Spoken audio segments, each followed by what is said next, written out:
Chapter 119, Daughter-in-Law. There was no need to conceal anything when the affair was already revealed to the whole village. Ms. Fang added, "You think that I am coaxing my daughter-in-law for her dowry? Have you personally witnessed that?" Ms. Niu and Ms. Ma became even more furious. Ms. Ma said, "After Ms. Qiao becomes part of your family, you always have new clothes to wear, meat to eat, and wagons full of stuff. They're all bought by Ms. Qiao." "That is true." Xiao Xian smiled. "I can do whatever I want with my dowry. Mom treats me well, and I love to buy those for her. So what? If you don't feel that is fair, you can get a good daughter-in-law for yourself as well." Everyone started to laugh. After that, everyone felt jealous as well. Ms. Fang was so lucky as to get a daughter-in-law like that. She was the ideal one. Xiao Yuan could not help but turn at Xiao Xian. Excitement arose in his eyes, and he could not help but feel gentle towards this woman next to him. Ms. Ma almost wanted to spill blood out of anger. "You ungrateful girl. I am doing this for your sake. You have been tricked. Just see what will happen when you lose all your dowry. That is not your business anymore." Xiao Xian smiled. "I can earn money when I run out of my dowry. Moreover, I have my husband with me, right?" Startled, Ms. Ma suddenly realized that Xiao Yuan had already become a cultivated talent. He had a promising future ahead. Come and read on our website, Wuxiao World Site. Thanks, no, that was not possible. Xiao Yuan must have had dumb luck to have become a cultivated talent. It was because Lu Lang had gotten sick and he took his position. He was definitely not going to have a promising future. Lu Lang had said that Xiao Yuan was never good at studies, and the teacher never spoke highly of him. It must have been the ancestral blessings that helped him obtain this position, and he was never going to make it to the next level. Ms. Ma could not help but say angrily when she thought of how her son had not even made any progress in studies. You can never know what is going to happen in the future. Maybe, despite what she was thinking, she did not dare say anything bad about Xiao Yuan, in case Ms. Fang tore her apart, and their elder brother would also give up helping them either. Therefore, she had to put it in an implicit way, indicating that it was Xiao Xian who was not clear-minded enough. Xiao Xian smiled even more freely. "Yet again, it is not your business, second aunt-in-law. I am so happy to have a mother-in-law like this, who is like no one else, who might even cause me to lose my dowry." Villagers burst into laughter. Everyone present understood what Xiao Xian was saying, and she was right. Those were true words. Ms. Meng got so annoyed. Ms. Fang was no longer as angry as before when she heard what Xiao Xian said.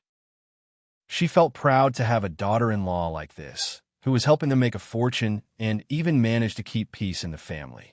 Suddenly, Ms. Fang did not feel like going any further with Ms. Niu or Ms. Ma. They were just jealous of her. The more jealous they were, the better life they would live. That was the biggest revenge she could take on them. She was going to make them even angrier. "Good girl, I know you are the best. You are our lucky star, and you have brought a great fortune to our family. You will get better and better. These jealous ones can wait and see, right?" Chapter 125. Ms. Fang glanced at Ms. Niu and Ms. Ma, snorting. "I can tell that you never treated us well, since you have spread rumors such about us. In that case, we will not hang out so often. How shameless you are to have paid this kind of respect to us, who helped you before. Just try to save some face for yourself." Ms. Fang snapped at Widow Sunday. "You bitch, keep your mouth shut. If I hear anything more about this matter, I will tear your mouth apart. Let's leave." Ms. Fang left with her sons and daughters-in-law happily and proudly. Ms. Niu and Ms. Ma glared at Widow Sun and left in embarrassment. Widow Sun cursed out loud for a bit and then went home with her daughter. Back at home, Ms. Fang let out a sigh of relief and said with a cold face, "Just listen carefully. Don't you show a smile to the second section of the family and third section of the family anymore. They are such ungrateful people. I will never share any food with them in the future. How dare they try to take advantage of me?" Xiao Xian tried to console Ms. Fang and distracted her by discussing the preparation of festivals. Xiao Yuan tried to speak with Xiao Xian, but then decided not to. Xiao Xian leaned forward and asked her with a smile, "Anything you want to say, darling?" Xiao Yuan. She was calling him darling so naturally. It sounded really nice. Don't be mad about what was being discussed about your dowry. What? I am not. Qiao Xian smiled. My dowry is not valuable. Anyways, I am prosperous now. And we will get wealthier in the future, won't we? Xiao Yunduan smiled and nodded with a load going off his heart. True. Come and read on our website, Wuxiao World site. Thanks, Qiao Xian smiled. If I am not as wealthy in the future, I will turn to you for money. You have to create some wealth too. Xiao Yunduan could not help but feel his heart throbbing. As he saw her sparkling in black, large eyes, he nodded. Of course, my earnings are all yours. I need to study now. I'm going now. He tried to calm himself down as he left, making Qiao Xian chuckle. Fight on, darling. Xiao Yunduan almost tripped over. In the afternoon, when eldest uncle returned home, he looked very happy. He said with a smile, I just ran into my brothers. They said that we can celebrate the festival together tomorrow. We are eating at second brother's home tomorrow night. All of us. What? Ms. Fang was startled. Eldest uncle seemed to show off when he walked in, speaking loudly. Both Xiao Xian and Xiao Yunwan heard him, and everyone was really surprised. Xiao Sanlang responded with a sneer. Dad, are you sure? You couldn't have heard it wrong, could you? It is such a rare event that second uncle invited us. During the past few years, the 3 sections of the family gathered for dinner at the first section of the family, and it had always been the first section who treated them all. The other sections had never offered even a single grain of rice. Sometimes they even complained about the size of the chickens, which were not enough for them. It was so surprising that the second section of the family would offer to treat them to dinner. What are you talking about? You should be careful with your words, you bridegroom-to-be. Eldest uncle glared at Xiao Sanlang angrily and then said with a smile, I told you that they are not that stingy. They are treating us to dinner. Chapter 121 Bad People, Ms. Fang. He is really treating us to dinner, and he also said that we can just go there without bringing anything over. They're so kind.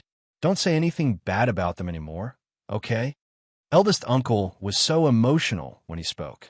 This was exactly what he had been looking forward to. The whole family was in harmony, and no one was taking advantage of each other.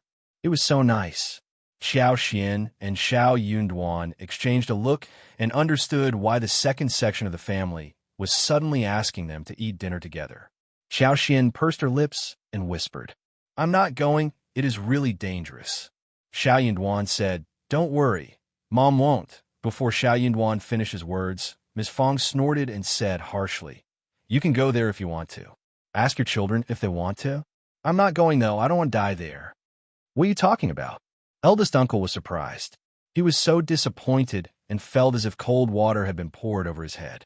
He shared this good news as soon as he walked in. He was in a hurry to highlight that his brothers were actually nice. He had not expected that Ms. Fang would react like this. You must go. You said that they were stingy, but now you don't want to go when they are inviting us to dinner. You are such a piece of work. Eldest uncle was really displeased. Dad, you don't know what happened today?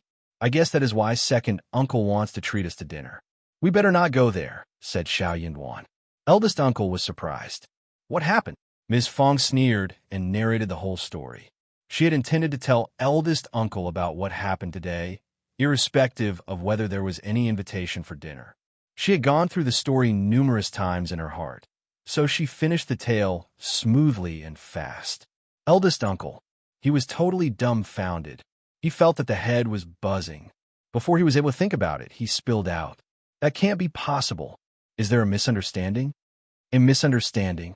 Ms. Fang's voice arose as she said angrily. The whole village heard them, and they admitted it in front of the whole village. Now you are saying that it is a misunderstanding? In your eyes, everyone else is nice but me, right? I'm a bad woman, am I? No, that is not what I mean. It is just, eldest uncle could not utter a word. He felt so messed up at his heart. How could that be possible? How could they do something so hurtful? Miss Fang answered coldly. From today onwards, I'm not going to get involved with them. Moreover, they are never going to get anything from me. I would rather throw everything in the water than share it with them. Eldest uncle opened his mouth, but said nothing. But later in the evening, second uncle and third uncle came over, reminding them about the dinner. Eldest uncle was at a loss. He had no idea how to turn them down. He had never refused them before either. He was about to agree, subconsciously, but Miss Fang turned them down directly. "We have food at home. We will not be going over to your place. I can't afford to eat at your house ever." Chapter 122. Elder sister-in-law, second uncle, was not so confident anymore. He smiled and coaxed her. "What are you talking about, elder sister-in-law? We are a family. We live separately." Ms. Fang sneered. "No one in our family is like this." Countered by Ms. Fang, second uncle could not hold the pleasant expression anymore. He snapped angrily. "Elder sister-in-law, what are you talking about? We all make mistakes. Ms. Qiao has learned from her mistake, and she is going to correct herself in the future. We are expressing our regret through dinner tomorrow night. You can't just ignore our sincerity." "True," third uncle added. "Ms. Ma is apologetic about her mistake as well. She is not going to make the same mistake ever again.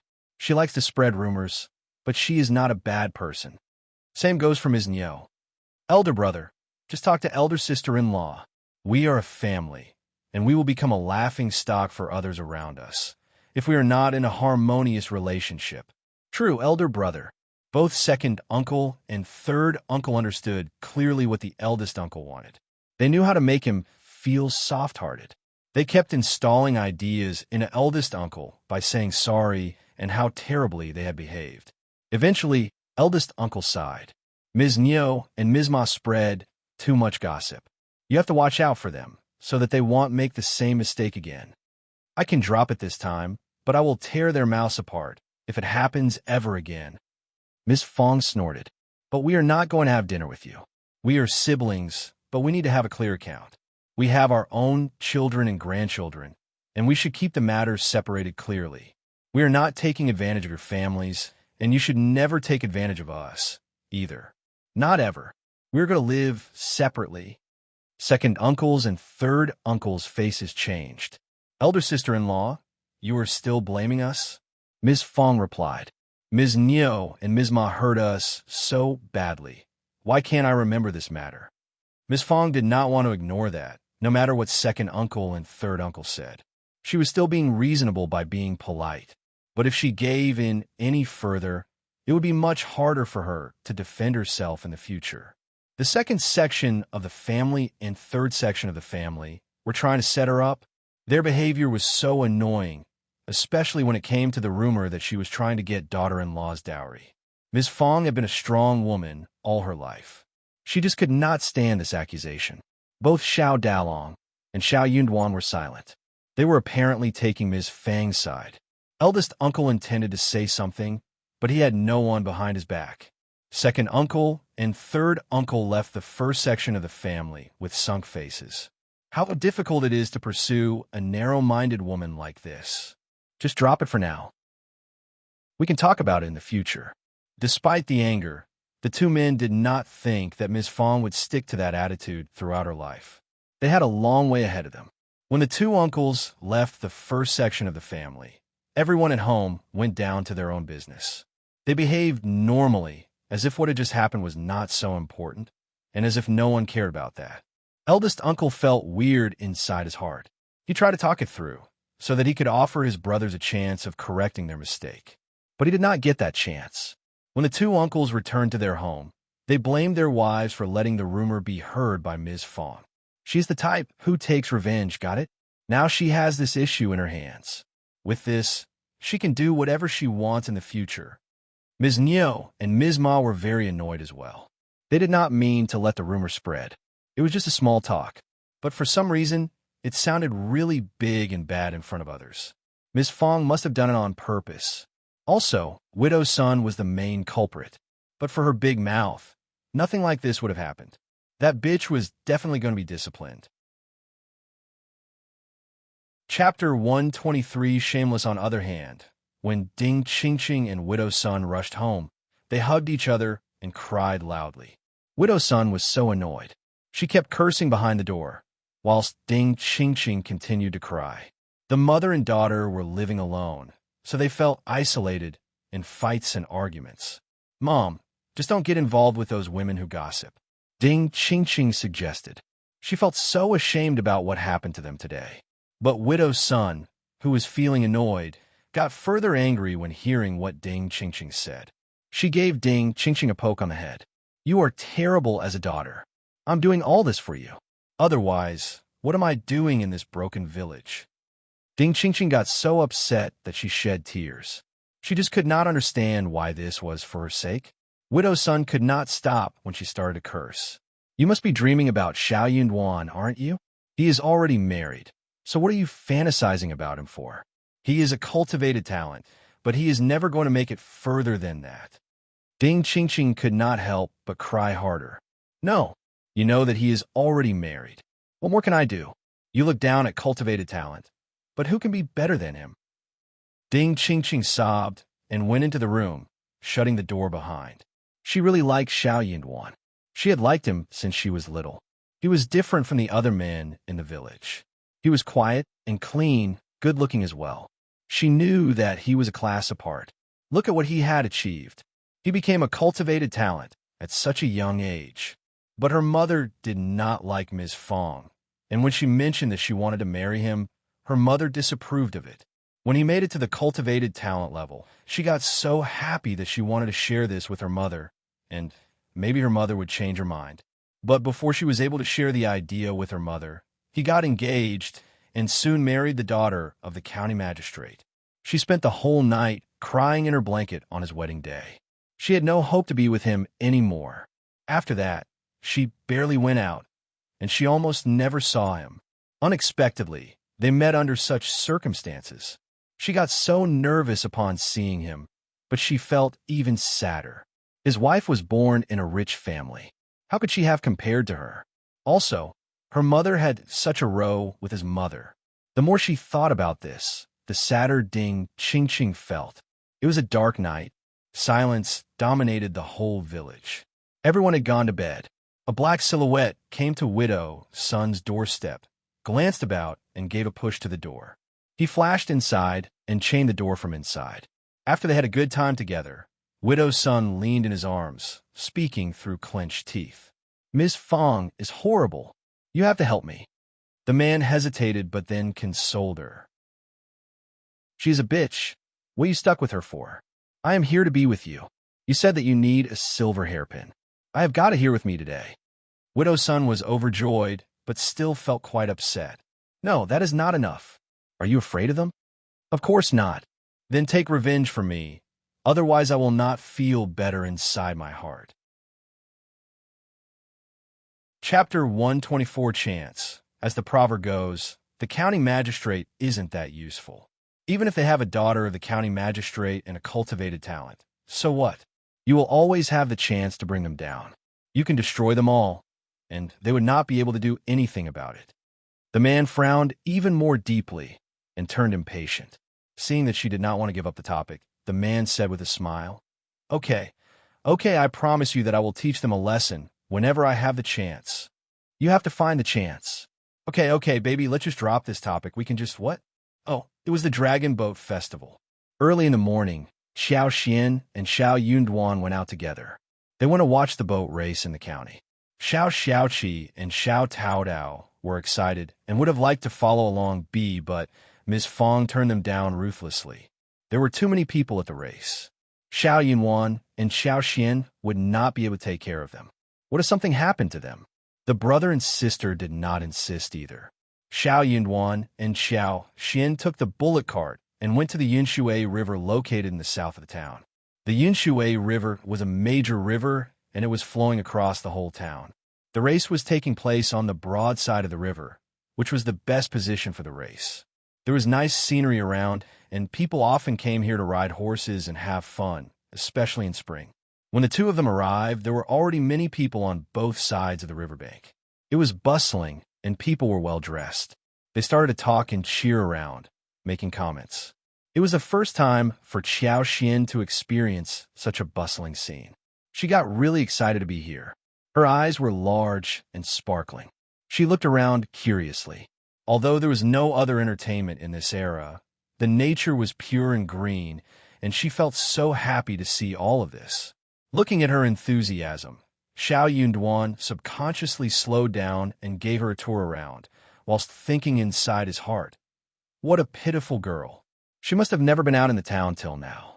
After a while, the two of them were united with those from the school. Apart from Xiao Yunduan, some of the fellows also had their family members with them, and they greeted each other. Xiao Xian looked very pretty and behaved amicably. She stood out among everyone else who knew about her background. So, they sized her up curiously and glanced at her on the sly. Most of them could not help but feel jealous and envious of Xiao Yunduan. Honestly, Madame Qiao and County Magistrate Qiao had never revealed what Xiao Xian had been through before she got married. After all, it was related to their reputation. Therefore, all they knew about her was that she had a noble background. Xiao Lulang felt even worse inside his heart. Some of his fellows liked to tease him because they knew that he was narrow-minded. They kept saying that Xiao Yunduan was lucky and talented, and that he was going to have a promising future. That made Xiao Lulang feel even more jealous. He swore to himself that he was going to bring down Xiao Yunduan on the occasion of couplet making today. He was going to let everyone understand that he was more talented than Xiao Yunduan, who had only pure luck on his side. Chapter 125 Face for them soon. Dean Ming and Mr. Zhou, as well as Mr. Wu from Minghua College, came over as well. All of them looked really excited. I did not expect that Officer Qiao would be here. He is hosting a banquet with County Officer Zhang ahead. Let's all go and celebrate with them. Oh yes, Madam Qiao and Lady Qiao are both here, so all of you should behave yourselves well. All the disciples looked both surprised and overjoyed. That is great. Yes, that is such a rare opportunity. Mr. Dean, don't worry, we will all behave well. As they were expressing their excitement, they could not help but look at Xiao Yunduan, and they could not help but feel even more jealous. Xiao Yunduan was Officer Qiao's son-in-law. It must have been for his honor that Officer Qiao had gathered everyone. Xiao Xian followed along with the group. Xiao Yunduan looked at her. He could not help but show worries on his face. Xiao Xian smiled at him and shook her head slightly.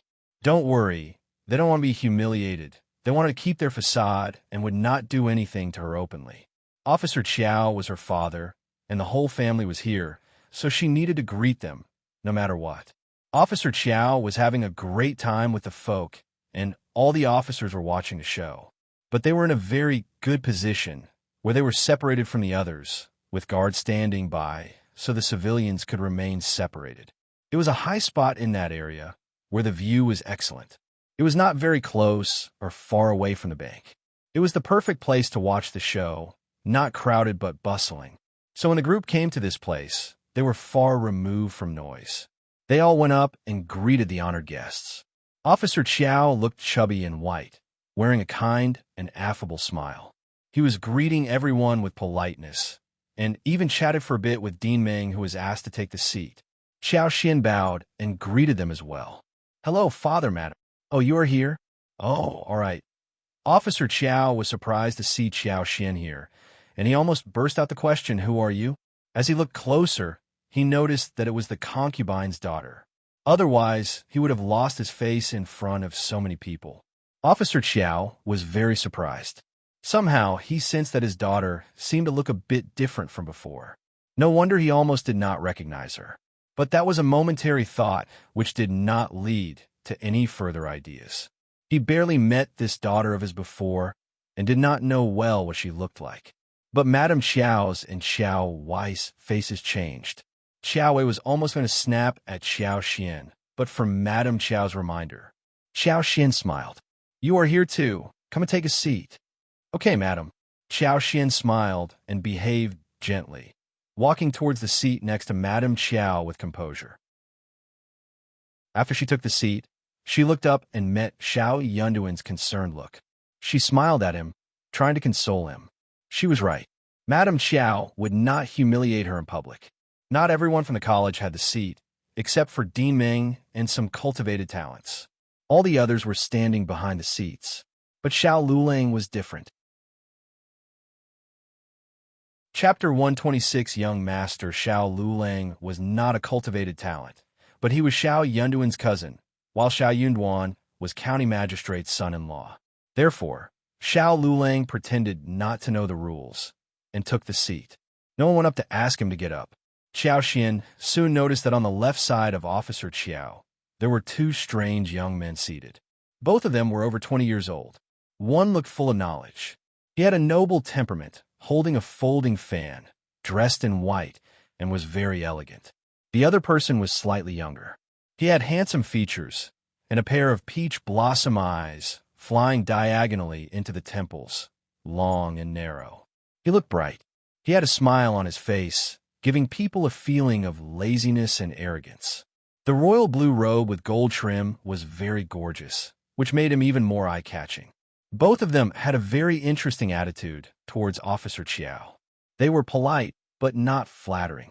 On the contrary, Officer Qiao seemed to flatter the handsome man in white every now and then. By this point, Qiao Xian more or less understood what was going on here. Her father did not like to hang out with common folks. He was focused on getting promoted and becoming rich. He was a very practical person. In the past, he would have never come to watch the dragon boat race. He must be here because of these two men who were interested in the race. He even had Madame Qiao and Xiao Wei with him. So, this young master must be holding a high position. Xiao Ko was also a follower of Xiao Wei, so Xiao Ko would always be with Xiao Wei wherever she was. But Xiao Ko was nowhere to be seen today. Apparently, Xiao Wei did not need her to be around, and must have stopped Xiao Ko from meeting these two young masters. What if Xiao Ko got in touch with either of them? Xiao Wei would be very displeased. Xiao Xian could not help but smile. That would be an interesting show. Xiao Xian was absolutely right. At this moment, in a small room of a small yard, Xiao Ko had finished crying hard. Concubine Du kept consoling her and said, "Don't cry anymore. 3rd Mississippi. What if you get swollen eyes? What if Madame Qiao and Elder Miss see you?" "So what?" Xiao Ko snapped angrily. "Xiao Wei, the bitch is so narrow-minded, selfish, and arrogant. She has her own suitor, but still doesn't want me to have a good suitor. She doesn't allow me to meet young Master Xie, and also forbids me from meeting young Master Zhang and young Master Xiao. Mom, what should I do?" That white-clothed young master was called Xiejingrong. He was the lineal elder grandson of the noble family, the Xie family. It was a very prestigious family in the city. He was talented, elegant, and handsome. He was not into imperial examinations, but he was not someone to be looked down upon. His lineal grandfather was the former head of the Ministry of Personnel, whilst his father was the left officer of the Ministry of Rights. His mother was County Qingping, the only child of Lord Jian. More than 10 people of the Xie family were working as officers in the capital or some local areas. Moreover, there were endless of them who had achieved the level of recommended man and cultivated talent, but were yet to be granted official titles. That was a huge, noble clan that was far beyond the Qiao family's reach. Therefore, when Xiejingrong was on a trip in this county with Yuezheng Xiao, who was the 3rd young master of the Yuezheng family, an enormous business family, County Magistrate Xiao heard about it and came to greet them happily. The Xie family had a wide network. Although their clan was not based in the capital, they had a huge network in the capital. Therefore, County Magistrate Xiao hoped that the Xie family could help with his transfer back to the capital. He was sure that he could make it happen. Chapter 127. Xiao Ko and Concubine Du had heard that Xiejingrong was not yet engaged, and she was very happy about that. Xiao Ko was quite pretty and was also a miss from an officer's family. She should be a great match for Xiejingrong. Xiejingrong was now in the county, and she believed that it was a good opportunity for the two of them to get married. Xiao Ko had looked at Xiejingrong briefly before and felt so bashful even to think about marrying him. If she could be martially connected to the Xie family and became Xiejingrong's wife, she would be really satisfied. Xiejingrong was not into the imperial examinations, but he was already a recommended man. With his talent, he could definitely become a primus easily by exerting a little effort. When they got married, things would be different. By that time, she could try to persuade him towards serious studies, and he would definitely become better. Moreover, he had a great background. If he ever became a primus, he would definitely make it to the highest position in his career. That was a promising future. Both Qiao and Concubine Du had drawn a beautiful picture about his future in their heads. Concubine Du coaxed Officer Qiao and talked into Officer Qiao's ears. He was moved. However, after speaking with Madame Qiao turned down the proposal calmly. She was not as talkative as Concubine Du and did not make a long speech. All she said was that Yuezheng was from a noble family. He was talented, good-looking, and his grandparents' positions were also high. He was even qualified enough to marry a princess or some noble miss from a prestigious family. Why would the Xie family allow him to marry a mere concubine's daughter? She had heard that young Master Xie had a very high standard towards his future wife, and that was why he had not gotten married till date. Would Xiao be capable enough to be a match for him? They could not risk it. Only then did Officer Qiao realize what was going on. He was taken aback. He lectured Concubine Du severely, who had been waiting for his news outside. She almost caused him a lot of trouble. Concubine Du knew that it must have been Madame Qiao who created the disruption. She was angry and furious, but could do nothing about it. The marriage would not work out if the madam of the family disapproved of it. Xiao was very annoyed too. She had assumed that with Xiao Xian's help, it seemed as if she had had a good position in the family. She even sneaked out just to run into Yuezheng and Yuezheng Xiao. However, Yuezheng and Yuezheng Xiao returned to the hostel after Officer Qiao's persuasion. Madame Qiao sneered and told Officer Qiao what happened. Officer Qiao got so furious that he slapped hard on Xiao's face, grounding both her and her mother. He was worried that Yuezheng would get angry about it, so he asked Yuezheng and Yuezheng Xiao to watch the race as a way of compensation. Xiao kept sneering at Xiao. She told her about the race and then mocked her. "Do you think you are good enough for young Master Xie?" Concubine Du even asked Madame Qiao to take Xiao along for the race, but her request was turned down. They were both really furious and sad. Sitting at home, the race started soon. With Officer Qiao present here, the prize had to be good. Officer Qiao expressed that the grand prize would be a roasted pig and goat, and the winning team would share the prizes. In addition, the winning team would be granted 2 liang. The prize was extremely luxurious. Chapter 128 praises every team spared no efforts for the race this year, and the civilians were all very excited, cheering along the banks. With the order put forward, the sound of drums was violently falling like raindrops, and the dragon boats that were ready to go like an arrow from the string rushed forward across the water. The civilians on both sides were cheering in excitement, loudly. The boats were speeding, chasing one after another. It was a great scene. Xiao Xian was watching with a lot of concentration, and she almost clapped in excitement, but for the place she was seated at. Xiao rolled her eyes as she saw how Xiao Xian got excited about the show. How narrow-minded and stupid. Xiao Xian blinked her eyes and turned to Xiao Xian. "What are you talking about, sister?" Xiao sneered and said, "I am speaking highly of you."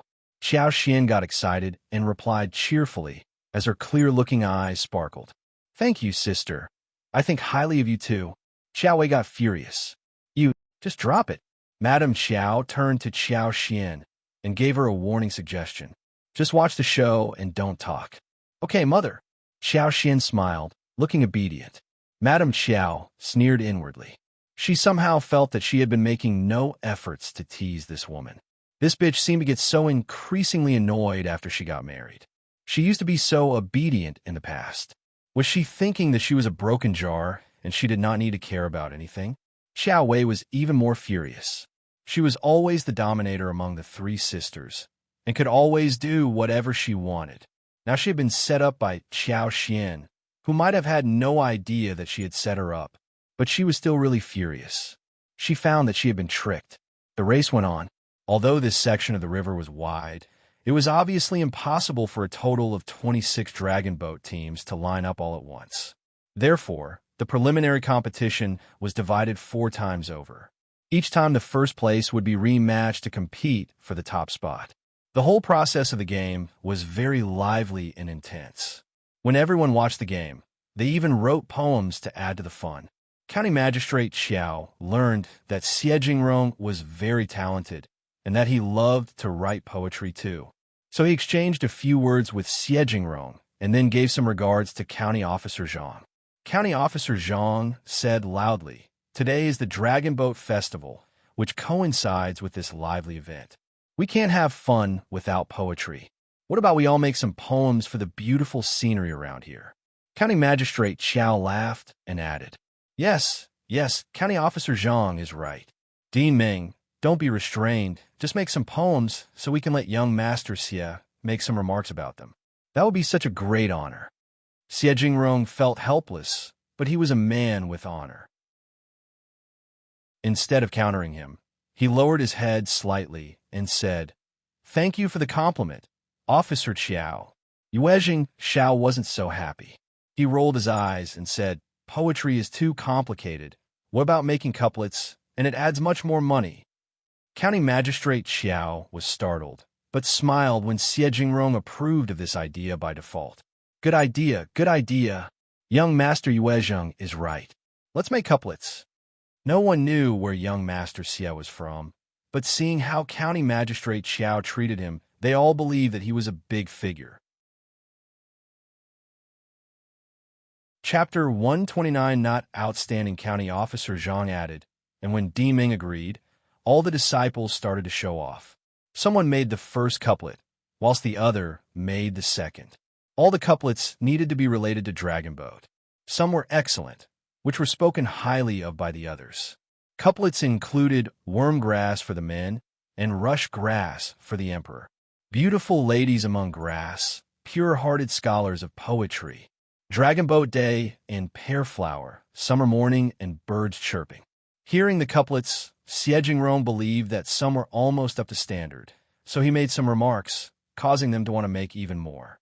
Xiao Lulang had tried to make some couplets, but none of them were good enough, failing to catch the attention of County Magistrate Xiao and Yuezheng. He felt quite distressed, but when he thought of how his cousin did not make any, he felt encouraged and less distressed. Compared to Xiao Yunduan, he was much better. Motivated, Xiao Lulang decided to scrape his brain to show his talent. In fact, Xiao Yunduan just did not want to make any couplets. He did not like to stand out. Also, Officer Qiao and Madame Qiao did not like him, and Madame Qiao held a grudge against him. In this case, he tried to keep a low profile and stay away from the mess. However, the more Xiao Yunduan wanted to stay low profile, the less he was able to. When countered by Qiao Xian, Qiao Wei had been holding a grudge against her sister and was trying her best to find a way to take revenge for the trap she herself had set. She hated to be talked down to, so she decided to direct her grudge towards Xiao Yunduan. When all the disciples were competing among themselves, only Xiao Yunduan stayed silent. Qiao Wei, of course, did not know that Xiao Yunduan was doing that on purpose. She thought that Xiao Yunduan lacked the knowledge to make any couplets. Therefore, she was going to humiliate this idiot in public. That was like humiliating Qiao Xian. It would make her feel less annoyed. Qiao Wei rolled her eyes and whispered to her maid, Finny next to her. The maid turned to Qiao Xian, nodded, and went to County Officer Zhang, passing on to him what Xiao Wei had said. County Officer Zhang felt quite embarrassed. He had no idea what was going on inside County Magistrate Xiao's family, but listening to the task assigned, he could tell what was going on for real. He had heard of how Elder Miss normally behaved. The Elder Miss ordered her maid to pass on the message to him, that he should come up with a difficult idea for the second Miss Husband to make a couplet, so that he could be humiliated. It was such a stupid thing to do. How could he humiliate a county magistrate's son-in-law? The county magistrate would lose his face if his son-in-law was embarrassed. But if he did not obey Elder Miss' order, this narrow-minded woman would tell Madame Qiao, who would ensure that his wife and daughter suffered greatly in the future. Helplessly, County Officer Zhang still decided to do as instructed. He chuckled and turned to Xiao Yunduan. Cultivated talent, Xiao. You seem like a talented person. Why don't you make a couplet for us to read? Chapter 130 Elder Miss Qiao's request. Everyone was startled. But they did not think that County Officer Zhang was setting up a trap for Xiao Yunduan. Instead, they believed that County Officer Zhang was helping Xiao Yunduan to stand out, so that he could behave well in front of the public. They could not help but feel jealous again. This man had found a huge shelter for himself. Look at him. After he became related to the county magistrate, even the county officer was trying to help him. That was what Xiao Lulang thought as well. He felt more jealous than anyone else. Xiao Lulang threw a look at Xiao Yunduan, but smiled. County officer, my cousin isn't so good at it. What about me doing it in place of him? County Officer Zhang was startled, and Xiao Yunduan fell into silence. He also wished that Xiao Lulang could stand out for him. However, Xiao Wei was not pleased. She said loudly, "That doesn't work. You aren't part of our family. You can't replace him. What about you making a couplet instead?" Xiao Wei turned to Qiao Xian and smiled. She looked intimidating. Qiao Xian only had a little knowledge about characters, and she had never learned how to write poetry or lyrics, nor had she been taught how to play the zither, chess, or write calligraphy or draw. It would be great to see her humiliated in public. No one dares to utter a sound anymore. That was Elder Miss Qiao's request, which no one dared to counter. Yuezheng Xiao couldn't help but snort, but he was very interested in watching the show. Xie Jingrong could not help but glance at Xiao Wei, thinking that this Elder Miss Qiao was so stupid. She had showcased her real intentions. But did she realize that if she humiliated her sister in public, her father would be humiliated too? It seemed that Officer Qiao wasn't so good at governing the family. He was suddenly reminded of another Miss Qiao whom he ran into, and he felt even worse about this family. Officer Qiao's face had sunk. He raised his eyebrows and glared at Madame Qiao. But Madame Qiao did not catch his message, since she was concentrating on something else. Officer Qiao became even more furious. This daughter of his was too spoiled by her mother, so that she had become arrogant and free-willed. Yes, he was the head of a county. Did that mean she could do whatever she wanted? What about when they went back to the capital?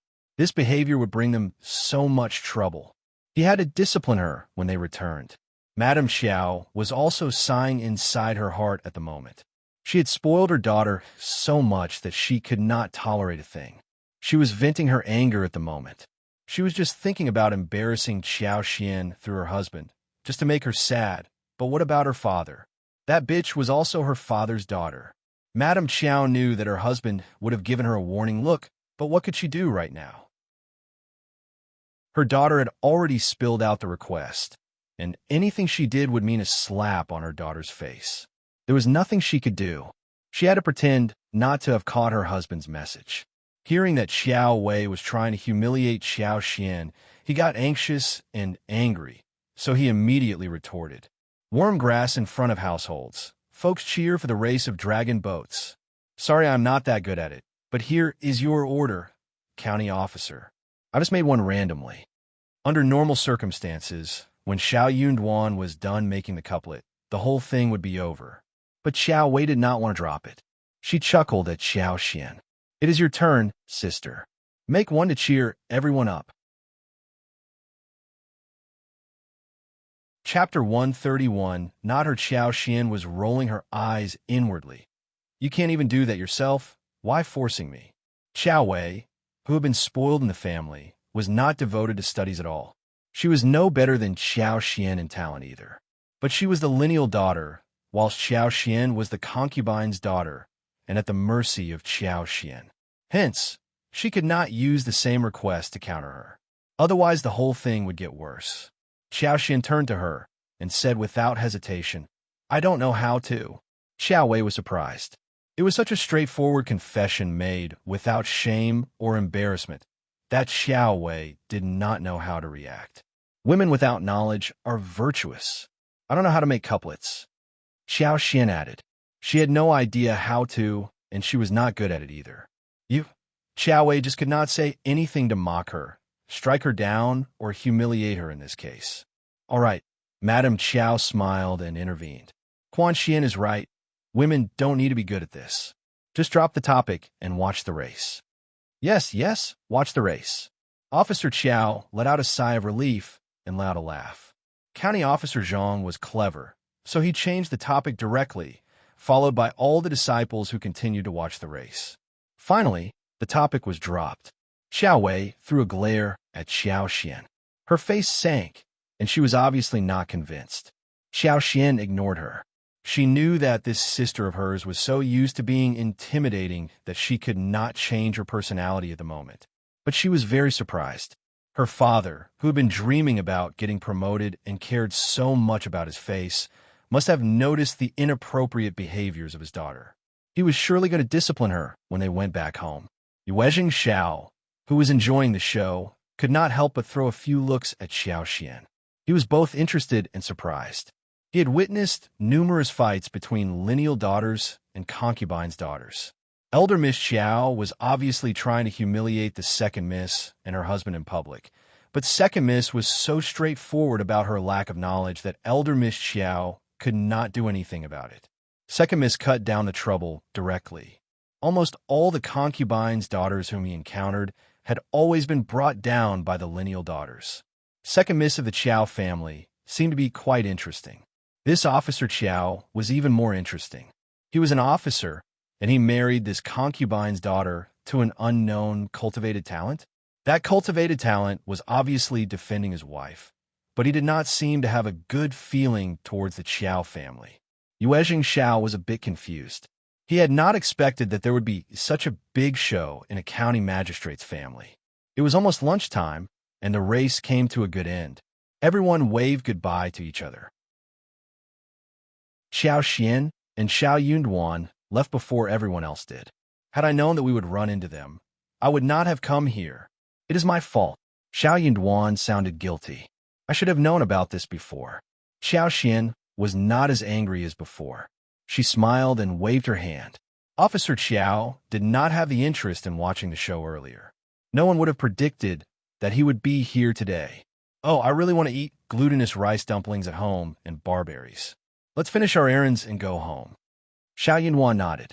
Okay, let's do it. The two of them went to landowners, hoping to see if there were any good fields available to buy. Chapter 132 Super Luck. The landowner smiled. You are very lucky. Businessman Zhang is in urgent need of money, and he is selling 240 mu of good fields urgently. If you buy them now, you can start to cultivate crops and harvest in autumn. But he is in a big hurry. He needs to have the deal done and paid for in the next 2 days. I was wondering how to contact you. And here you are. Xiao Xian and Xiao Yunduan were both quite happy. Xiao Xian chuckled. This is our destiny. That good field is meant to be mine. True. The two of them agreed that the landowner would bring them to have a look at the field the next day, and if they were okay with the deal, they would pay the money and sign the contract right then and there. After they left the landowner, Xiao Xian said to Xiao Yunduan, Let's write both our names on the deed, okay? We are still in a joint family, and the yield has to be shared with the whole family. But if we live separately in the future, we will still continue to share a big portion with our parents and brothers. Xiao Yunduan was startled. It is your field, and you should write your own name on the deed. You can share the revenue portion at your will with the family. Mom is a very understanding woman, and she won't want to take advantage of you. Xiao Xian smiled and fell into a good mood. What super luck she had that she ran into a family like this. Her nature had always been like this. When she was treated well, she would pay those who treated her nicely back even better. She was the one who earned the money, but she could not have earned this amount of money alone. A single woman would not get a position for herself if she had no one to lean on. They were shelter and bay, and with their help, she was able to do whatever she wanted. They were helping each other. Just listen to my arrangement, please, said Xiao Xian firmly. Xiao Yunduan opened his mouth and wondered what she meant. These were meant to be her private properties. Why would she not keep them separate? Was she not worried that it would be difficult for her to handle in the future? Or was she saying that she was not going to leave the family? Xiao Yunduan was not certain and kept speculating on this matter in his head. Okay, you can take that call. They would think about that later. At Mingrintang, in the backyard, Manager Qin was receiving Xie Jingrong and Yuezheng Xiao politely. Xie Jingrong was seeking a very difficult medical herb in this county, but he had not yet paid the visit to the best pharmacy in the local area. before Officer Qiao came to his door. At this point, he finally had the chance to conduct his own business. The two sides were just talking when Yuezheng Xiao saw an employee craning his head. He smiled. "Manager Qin, your employee needs you now." Manager Qin and Xiejingrong turned to look into the direction of the speaker. The employee could no longer hide himself. He took a step forward and smiled with a greeting. Xiejingrong nodded at Manager Qin. He said politely, "Please, Manager Qin." Manager Qin smiled but glared at the employee. They had no secret at the pharmacy, and he could just share the message in front of Xiejingrong and Yuezheng Xiao. Just spill it. The employee smiled. "Young Master Xiao and Mrs. Xiao are here to fetch the seeds. They are in a hurry to go home, so I came to urge you." Xiao Yunduan and Xiao Xian had the ability of getting such a large quantity of wild honey and Gastrodia alata for the pharmacy, so they were well received at Manager Qin's place. If those things could be well planted, then the pharmacy would have a long-term deal with them. Chapter 133. Exception. Manager Qin was startled. He smiled. "I almost forgot about that. I will be out there soon." Manager Qin turned to Xiejingrong and said, "Young Master Xie, young Master Xiao and his wife should be of great help for you. They live in the countryside and often go into the mountains. They have brought numerous good things to us." Xiejingrong and Yuezheng Xiao were startled. Since Manager Qin said so, he must have gotten many excellent things from the couple, but did not want to share those. Xiejingrong said, "Okay, in this case, let's bring them in here." "That is exactly what I mean." Manager Qin chuckled and asked his employee to get the couple in. The employee answered and felt emotional. The couple was so lucky as to have come over at the moment. If the couple managed to help young Master Xie with even a small thing, they would have no worries in their future life. No worries ever. Xiao Yunduan and Xiao Xian, who heard that the manager had already got the seeds for them, were so happy that they decided to buy them and leave quickly.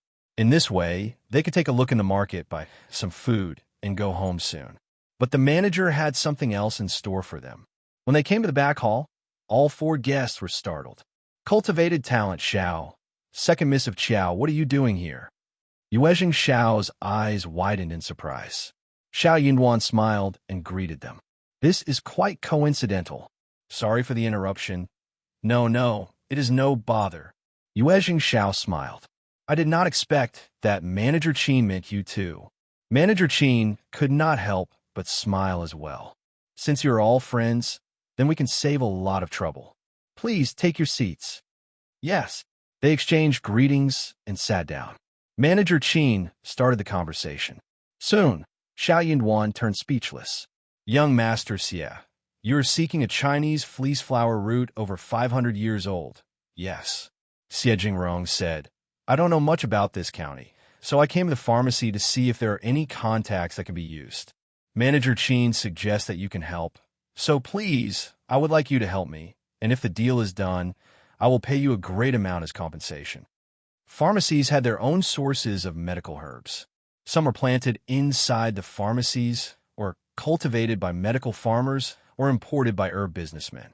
For ordinary medicinal materials, if a villager got 5 or 4 kgs and sold them a medical store, they would not accept such small things since they had to process the materials, and the volume would be too small for processing. They would not want to do that. But there was always an exception. If rare medical materials were brought to the door, the pharmacies would accept that readily. Some pharmacies would even entrust experienced old hunters and farmers who knew about the mountains to seek rare things. That was why Xiejingrong came to Mingrintang. Xiejingrong was very much respected by people around because he came to the door personally and treated the manager politely, despite being a man from a highly noble family. Xiao Yunduan replied politely, "Thanks, young Master Xie. We can definitely help you if we have a chance. But a Chinese fleece flower root over 500 years old can be difficult to find." Xiejingrong smiled and sighed. "I know. Just do your best. That would be enough." Chapter 134. Paused. Xiao Xin smiled and said to Xiao Yunduan, "Darling, Chinese fleece flower root is a very commonly seen thing. Although it isn't available everywhere, is not so difficult to find. Since you have asked for it, young Master Xie, we will definitely give it our best. It was a favor being sent to the door. It was just a Chinese fleece flower root over 500 years old. They could simply go into the mountains to seek for that with her superpower, one mountain after another. They would always find it. She could even find one which was 300 or 400 years old, and with her superpower, she could urge it to grow faster, so the plant became 500 years old. Young Master Xie was a person whom even her father was afraid of. So, he must be a very important figure. She had to cozy up to him who was so powerful. It would be a pity to let go of this chance. Hearing what Xiao Xian said, Xiao Yunduan almost burst out in helplessness. She was lucky, indeed, but she should not be this arrogant. After all, luck was an uncertain thing. It cannot be touched or felt. Who could predict what might happen next? But he did not counter her when they were facing outsiders. He was worried, though, that she would say something that could not be realized, so Xiao Yunduan added, "Yes, we will surely try, but we can't guarantee a good result." Yuezheng Xiao looked at both of them, and then finally at Manager Qin. This couple looked to be quite unreliable. They seemed too indifferent when they spoke about this matter. Manager Qin, however, was very confident about the couple. He added with a smile, "Yes, yes, please, young Master Xiao and Madam Xiao. Just go and do the needful. I will be waiting for your good news." By this point, even Xie Jingrong found that they seemed unreliable. He thought that it would always be better if they could entrust Manager Qin to find some other helpers as well. There were many mountains in the county, and the possibility seemed relatively small of just 2 people finding the requisite route. "We will," said Xiao Yunduan as he got up, saying goodbye to them. Manager Qin did not keep them, but asked his employees to open the door to fetch the seeds of Nodo ginseng and false starwort for them. Qiao Xian looked at Xie Jingrong and Yuezheng Xiao, not knowing what to say. Manager Qin did not know about her and County Magistrate Qiao's relationship, and she did not want more people to know about this, which might cause trouble. She wondered if these 2 people would spill out her real identity. Yuezheng Xiao noticed her behavior and smiled. "Anything you would like to say, Madam Xiao?" Xiao Xian smiled. "Should we deliver Chinese fleece flower roots to Mingren Tang directly?" Xie Jingrong answered, "Yes." "Okay," Xiao Xian nodded and said, "Me and my husband are just common, ordinary villagers in the mountains, and we have no strong background behind us, nor do we know much about what is going on around, but we know what is in the mountains, so we will try our best to find it." Xiao Yunduan instantly understood what Xiao Xian meant. He added frankly, "Yes, so please wait for our message patiently, and if the deal fails, please forgive us. That is all." Xie Jingrong and Yuezheng Xiao were both smart men. They thought for a while and eventually understood what the couple meant. Yuezheng Xiao laughed involuntarily. "No worries." Chapter 135. An image. Yuezheng Xiao got even more curious. What was going on with County Magistrate Qiao's family? Manager Qin was not aware of Second Miss' real identity. This Second Miss did not seem to care about being married to a farmer's family, and even offered to look for Chinese fleece flower roots. Could she be the county magistrate's real daughter? Or was she raised in the countryside? Could she really do it? Xiao Xian and Xiao Yunduan let out a sigh of relief, leaving directly. "Darling, this is a great opportunity.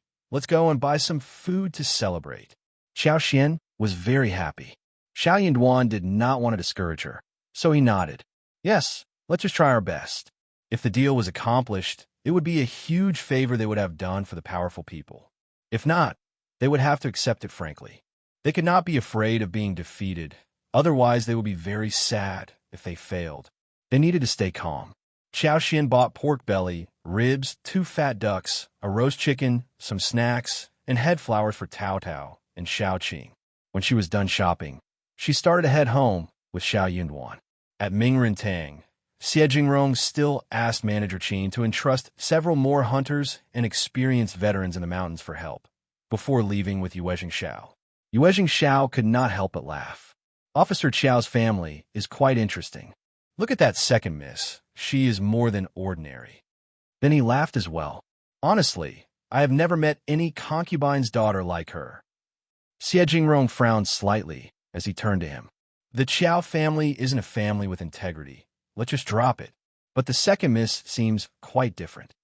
Not that he really cared how she was. He was definitely going to return her favor if she was able to find Chinese fleece flower root over 500 years old. That was all he could do, since he was not interested in the Qiao family.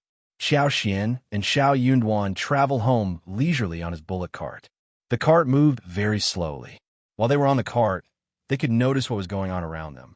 When they found a tall, young man lying in a coma in the grass on the roadside, they could not help but stop, exchanging a look between themselves. "Hang here, let me go and have a look," Xiao Yunduan said. "Let me go with you." Okay. The couple wanted to save people. Otherwise, they would feel really uncomfortable afterwards and would never be able to get over the lump. Xiao went down the cart and wondered what happened to the man. Xiao Yunduan came to the man's side, felt his nose, and sighed in relief. "He is still breathing. He should be fine. Come, help me pick him up." Okay. The couple spared no effort to help this tall man up. He was leaning against Xiao Yunduan. Suddenly, Xiao felt stiffened and started to turn dizzy. In front of her eyes, like a revolving lantern, a fragmented but clear picture appeared. In the desert in yellow sand, the flags and banners were floating in the wind. The generals looked majestic, and there were thousands of troops behind them. The general returned triumphantly, and when he entered the city, the crowd was surging, and the people and officials shouted loudly. In the Golden Throne Hall, the old emperor laughed heartily. He conferred the title and rewarded the general.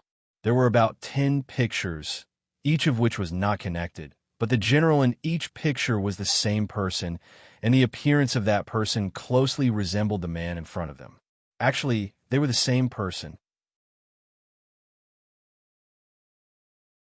Chapter 136, What to See What? What was going on? Xiao was almost dumbfounded.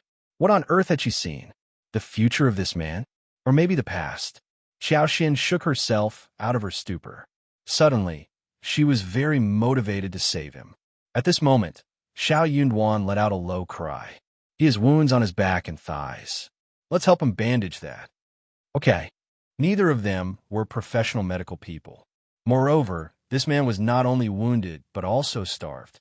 So, when the couple was done bandaging him, they fed him water before he slowly woke up. They fed him almost 250 grams of snacks, slowly. His mind became clear, gradually. "Who are you?" Xiao Yunduan replied calmly. "We were passing by and saw you in a coma. How are you feeling now? Better?" Startled, the man greeted the couple. "Thank you for saving my life." "It is okay." Xiao Yunduan could not accept such a big gesture, but waved his hands and said, "We were just passing by. Not a big deal. Where's your home? We will drop you there." "Home?" The man looked confused and miserable. He had no home. He left home when he was much younger, full of ambition, always thinking that he could make a name for himself, but eventually ended up gaining nothing. After a few years of wandering, he returned, but by then, his parents were dead. His uncle had taken hold of the properties and insisted that he had committed a crime outside. So he got irritated and hit them. The others couldn't help but rush up and took the opportunity to beat him fiercely before locking him up in the woodshed. He had no idea how they were going to deal with him, but he knew that it was not going to be good. After being in the woodshed for 3 days, he managed to escape but ended up passing out here on the spot in pain and starvation. Unexpectedly, he was saved by 2 kind-hearted people. Come and read on our website, Wuxiao World site. Thanks, there were good people in this world. He was no longer so angry at the sight of this couple in front of him. "Thanks, but it is fine. You can leave me here." He originally wanted to say that if there was a chance in the future, he would definitely repay them. But then he thought about it and realized that he had gotten to this point. What was his future? What could he do in return? It all seemed so ridiculous. He laughed self-mockingly. "Anyway, thanks very much for saving me. You will definitely have a great fortune in the future." Xiao was not going to let go of this opportunity. Immediately, she handed the roast chicken and a packet of dim sum to the man and said with a smile, "If that's the case, we will just leave." Our village is not close by, so we should go back. The man nodded. Please. The man had woken up and he should be fine. So, Xiao Yunduan greeted him and left with Qiao Xian. The two of them went back to the bullock cart and continued on their journey. They could not help but exchange a few emotional words. The man saw them off until they disappeared out of sight. He struggled back on his feet and went to an isolated place. He was starved and needed to regain energy before he could do anything else. He opened the paper that was supposed to hold roasted chicken, but his eyes suddenly widened. In one of the layers, there were almost 2 liang in change, as well as one well-folded note of 50 liang. No one would have put the money in this place accidentally. They must have given the money to him on purpose. He was so messy-looking and homeless. They must be trying to help him out. The man could not help but feel like crying as he held the money and food in his arms.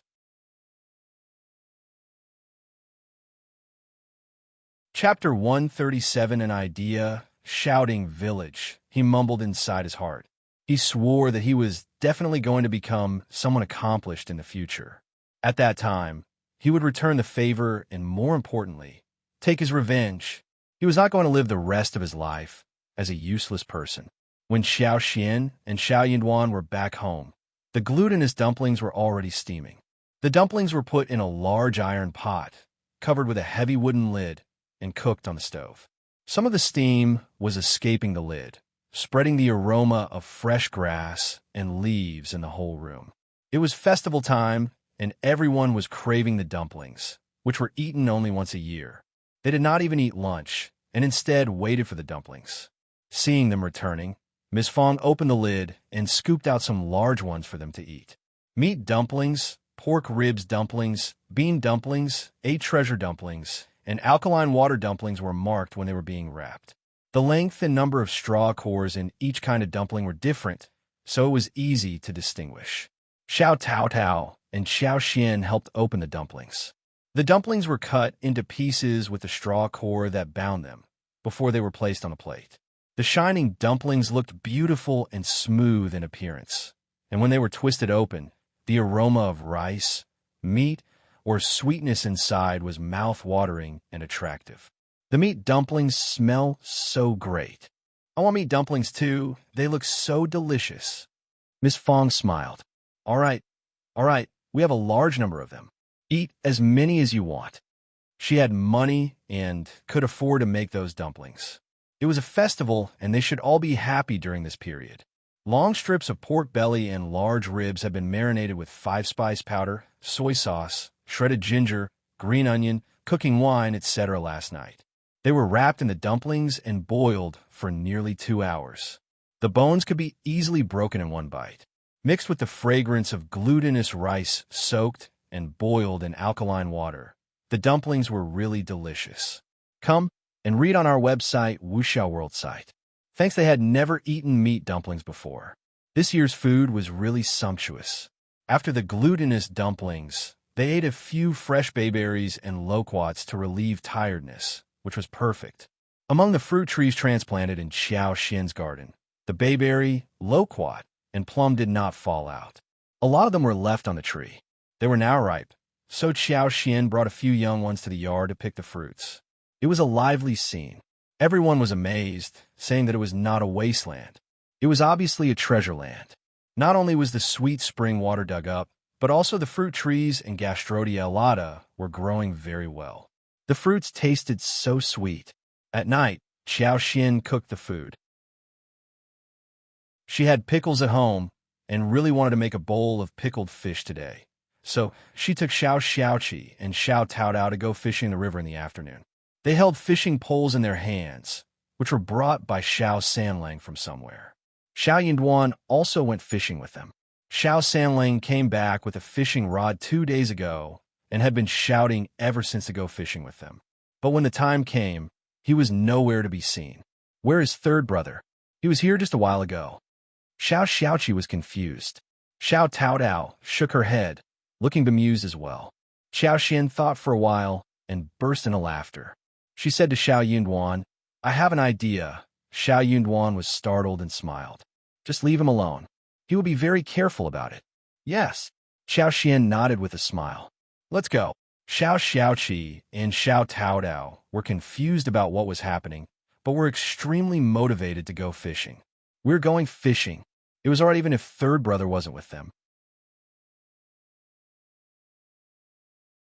Chapter 138. Laughing third brother had stolen 3 meat dumplings, wrapped them in leaves randomly, and gone to find his wife-to-be, Yang Xiaoni.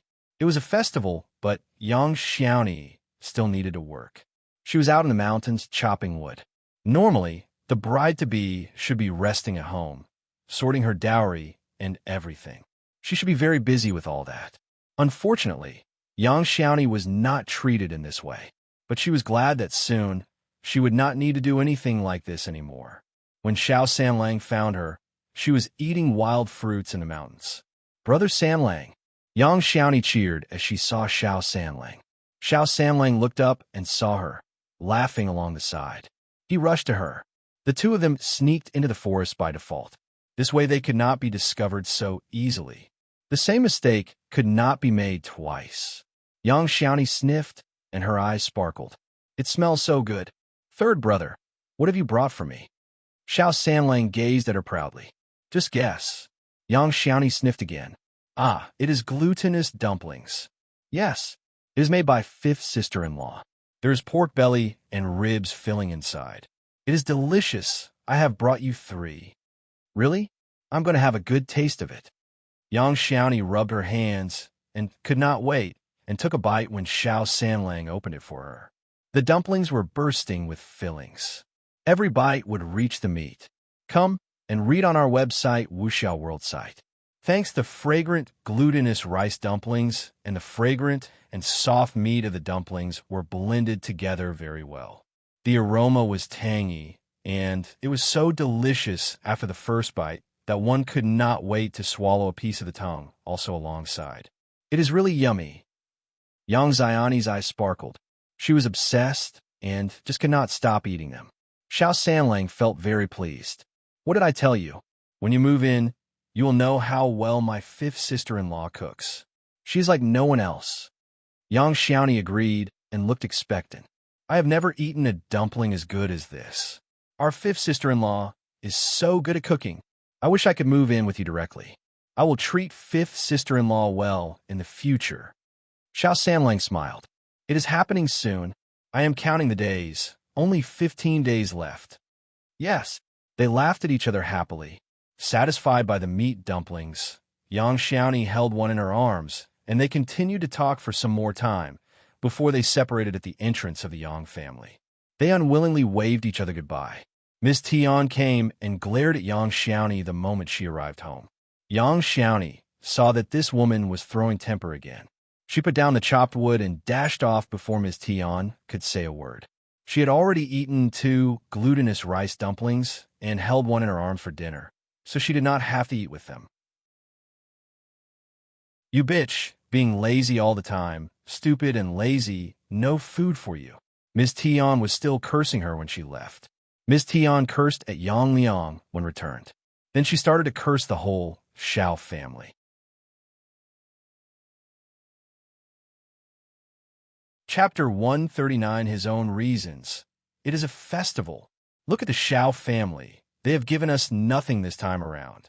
They don't treat us seriously. They won't spare a look at us in the future. Forget before the girl marries the family. That was why Ms. Tian was extra unfriendly to Yang Xiaoni today. She had assumed that the Xiao family would offer them some gifts at festivals, since the wedding was to be hosted in no time. She even looked forward to receiving glutinous dumplings and eggs from the Xiao family, as well as 2 chickens. They were waiting from morning to the evening, but received nothing. Ms. Tian was really annoyed. Yang Liang, who never had any opinion for himself, got furious after hearing the instigating words from Ms. Tian. I told you that this marriage would not work. The Xiao family is looking down at us. Now you know that they are not going to regard us as part of their family. Yang Liang got even angrier. It is settled. They have spent so much on the wedding gift. Do you think they will break off the engagement? Just keep your mouth shut. No more nonsense.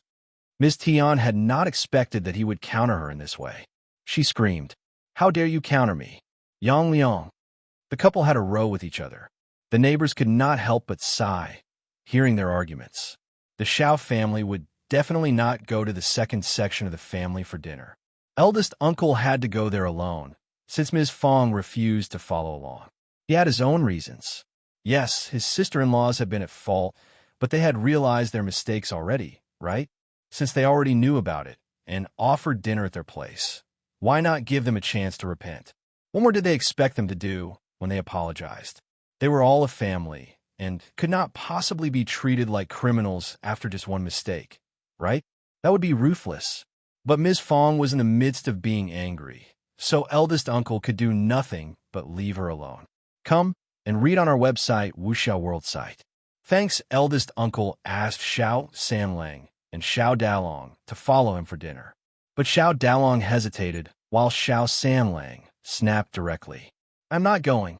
Fifth sister-in-law is cooking delicious dishes tonight, and I am definitely eating at home. Could second aunt-in-law's food exceed that of fifth sister-in-law's? Fifth sister-in-law was going to make a huge feast for the family. He had been looking forward to this dinner for days. Eldest uncle got so stuck, dumbass. He knew nothing except for food. Could he do anything else apart from that? Eldest uncle glared at Xiao Sanlang. Second aunt-in-law is killing chickens. Why not go there? You are old enough to understand etiquette. Xiao Sanlang was straightforward as always. We have no chicken tonight, but we have ducks, ribs, pork belly, fish, and shrimps. You, eldest uncle glared at him. Eating is the only thing you know. Xiao Sanling laughed and scratched his head. That is true, Dad. He was so blatant about it. Eldest uncle. This boy was trying to irritate him to death. Miss Fang wanted to laugh but could not. She held a tight face. So what? Good that he loves eating. You can go there alone. Don't try to drag us with you. Eldest uncle snorted and ignored her. Yes, he was going alone, so what? He was going now. Angry, eldest uncle left home directly. Chapter 140 Festival. The whole family let out a sigh of relief, and they went all out to make preparations for the dinner. Xiao Xian and Xiao Yinduan decided to get a big fish in the afternoon, so Xiao Xiaoqi took them to a relatively isolated and deep water area of the river. There was one section where long and many seaweeds were growing. Xiao Taodao, as well as Xiao Xiaoqi, were fishing shrimps using a net, whilst Xiao Xian and Xiao Yinduan were fishing on the bank. Xiao Xian looked calm, but actually, she could not do anything. With her superpower, she was able to see endless fish in the seaweeds, but that did not help. They were not able to catch any of it. Luckily, there were enough fish and shrimps in the river, and they harvested a lot. Half a basket of shrimps, plus half a barrel of small fish, as well as more than 30 large, green, finger-sized shrimps were taken back. They got several crucian carp about the size of a palm, as well as 2 grass carp more than a foot long, along with 5 long, large eels. What pleased Xiao Xin above all was that they also managed to catch a palm-sized wild mandarin fish. They killed the duck for dinner, cut tender ginger into pieces, stir-fried chili and garlic cloves, added rice wine, soy sauce, and other seasonings, as well as water. The whole thing was simmered over high heat. In this way, the fresh, spicy, and fragrant taste quickly permeated the entire kitchen. They steamed mandarin fish and fried prawns in oil. The 2 grass carps were used to make pickled fish, whilst finger-sized, small fish were wrapped in egg batter and then fried. A few dishes plus a bowl of braised pork, vegetarian fried yam, and shredded cabbage were served. A sumptuous feast was laid out. The fish that could not be eaten up were kept in a large water tank in the backyard. Xiao Xin put some water plants in the water tank. She could use the water plants to send her superpower into the water, so that these fish could stay alive for almost half a year. Come and read on our website, Wuxiao World site.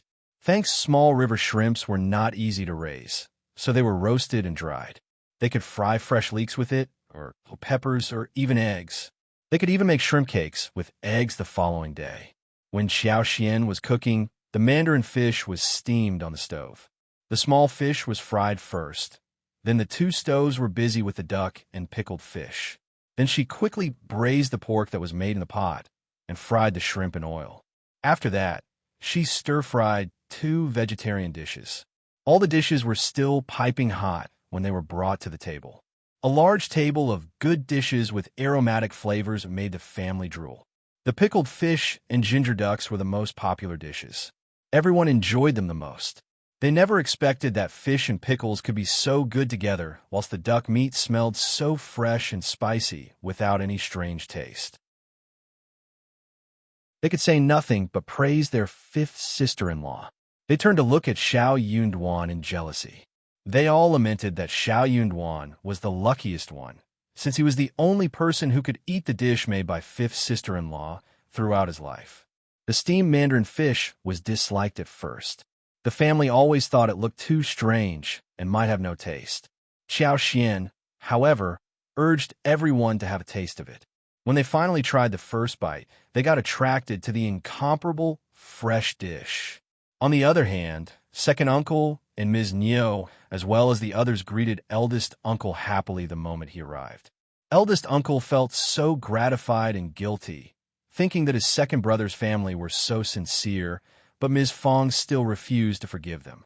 However, second uncle and Ms. Niu exchanged a look between themselves, looking very proud. See, they knew that an apology would work. They could do whatever they wanted in the future. They knew that eldest brother would get soft-hearted. Ms. Niu went to fetch Ms. Ma and third uncle's family to join them.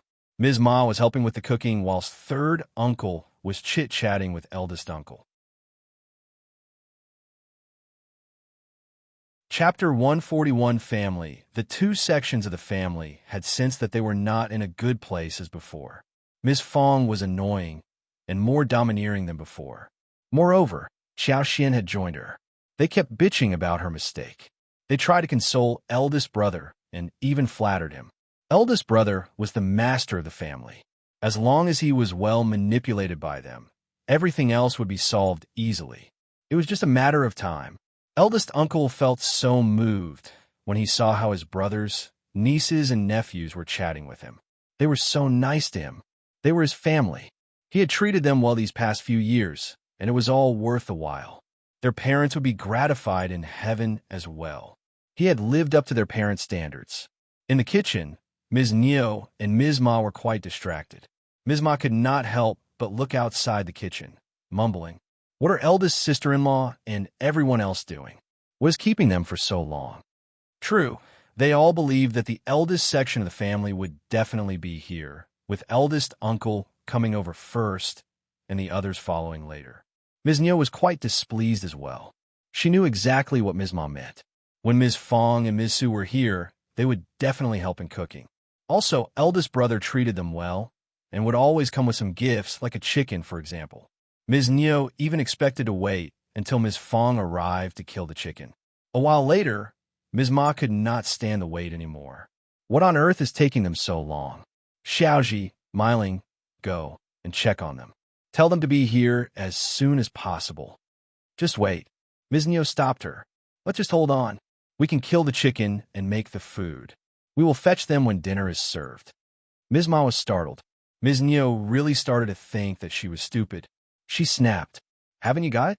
Eldest sister-in-law is so annoyed by us that she wants to postpone her arrival. Just drop it. We can make some dishes as we want. Ms. Ma nodded. Come and read on our website, Wuxiao World site. Thanks, that was exactly what Ms. Fang would have done. She is so stingy. We have apologized and made dinner. What more does she want? Should we kneel down and kowtow to her? Ms. Niu rolled her eyes. What else can we do? Ms. Ma was stuck with words. Yeah, what else could they do? All right. It was their own fault that they were caught red-handed. They had to be tolerant at the moment. It was Widow's son, the bitch's fault. But for her big mouth, nothing like this would have happened. That bitch needed to be punished. So, Ms. Niu and Ms. Ma dropped the idea of fetching Ms. Fang at the moment and pretended to make dishes with full sincerity. Ms. Niu, against her will, killed one of her chickens, whilst Ms. Ma brought 12 eggs as well as some vegetables from her house. They made the dinner without putting any oil or salt in it. When dishes were served on the table, Ms. Niu smiled. Eldest brother, the dishes are ready. What are eldest sister-in-law and the others doing? Yes, we are all waiting for them. Ms. Ma added with a smile. Eldest uncle's face stiffened. It is fine. We can wait a little longer. Smiling, Xiaoji, go and fetch them, okay? Second uncle made a gesture and let them leave. Eldest uncle was about to stop them when he suddenly realized that maybe these two children would be able to move Ms. Fang.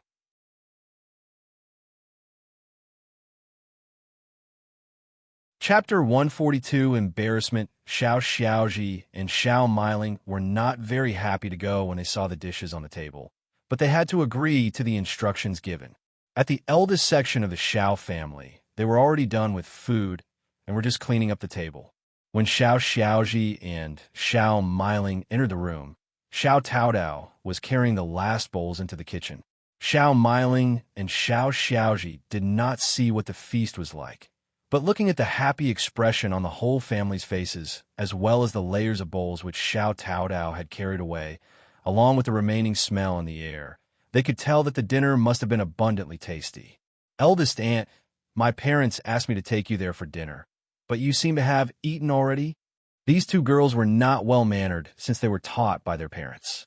Miss Fang did not want to throw temper at them, and said smilingly, "Yes, there's so many of us here, so we aren't going over. We have eaten dinner. You could go home to eat yours." Xiao Miling nodded and left with Xiaoji. Dad, eldest aunt, and the others already ate. They had already finished, and the table was getting cleaned. The table was full of dishes. Xiao Miling pursed her lips. They were all startled. What? Eaten already? Second uncle and the others turned to eldest uncle. Eldest uncle's sweat dropped from his forehead. He was so embarrassed that he wanted to dig a pit in the ground and disappear. Oh yes, let's just forget them. It is their bad luck not to have eaten dinner here. Let's just eat our food. Eldest brother. Third uncle sighed in disappointment. Is she still mad? Come and read on our website, Wuxiao World site. Thanks, Ms. Ma pursed her lips. Yes, otherwise what is she behaving like this for? She could have just carried the dishes here, and we could have celebrated together. Second uncle sighed too. Eldest brother, when will eldest sister stop this behavior? It is such a small matter. We have already apologized. Is she going to cut ties with us just because of that thing? Of course not. Eldest uncle denied directly as he forced out a smile. We can leave her alone. You know her well, right? She is sharp in tongue, but soft in heart. She should forget about this soon. Since the guests were absent, second uncle and the others could do nothing but start the dinner. At the dinner table, they kept showing passion to eldest uncle, who was so moved. The following morning after breakfast, Qiao Xian and Xiao Yunduan told Ms. Fang about buying fields before heading towards the town. The crops were budding, and farmers had started plowing the fields and planting rice seedlings. Every household was very busy.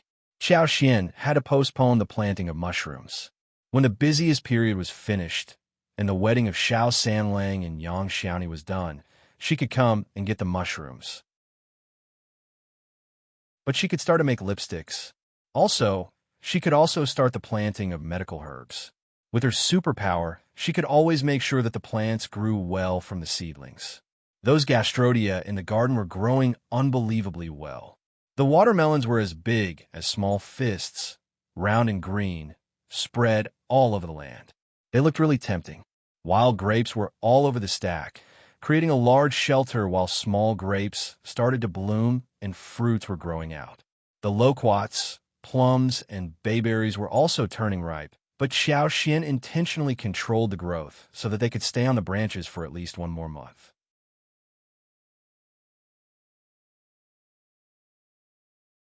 Chapter 143, Arrival. The couple came to the town and visited the Zhang village with the landowner to check out the field. Zhang village was located in the east outskirts of the county, almost 10 miles away from the town, closer to the county compared to the Shouting village. It was a really good area of more than 240 mu gold fields. Since they needed cash urgently, and the seller did not want to split them, very few families were able to pay in cash at one go. So, Xiao Yunduan and Xiao Xian bought the whole thing at a low price. Xiao Xian was very satisfied, so she made the deal right there and then. The field was sold at 7 liang 1 mu, which should be 1,680 liang for the 240 mu in total. Xiao Xian bought another 5 mu of drought field at 20 liang, where she intended to build a small yard for future residents. Therefore, 1,700 liang was spent in one go. They had around 200 liang left from selling Gastrodia Elata after this. When the fields were bought, the tenants were available. But Xiao Xian did not want to reveal her identity, so she did not meet the tenants, but entrusted Zhang Chunlai and Zhang Xiaofeng with this matter. They were the chiefs, and Qiao Xian and Xiao Yunduan believed that they were down-to-earth farmers. So the task was delegated to them. Tenants were very afraid that when the landlords changed, the rent would be raised, but when they realized that everything was the same, they were assured in heart. The Zhang village was located on a relatively flat field, where a large patch of land was spread across the distance. There were also some beautiful dikes and creeks. Xiao Xian decided to have a look around since they were here. Xiao Yunduan kept her company. They climbed the mountain and saw the river flowing across the beautiful landscape.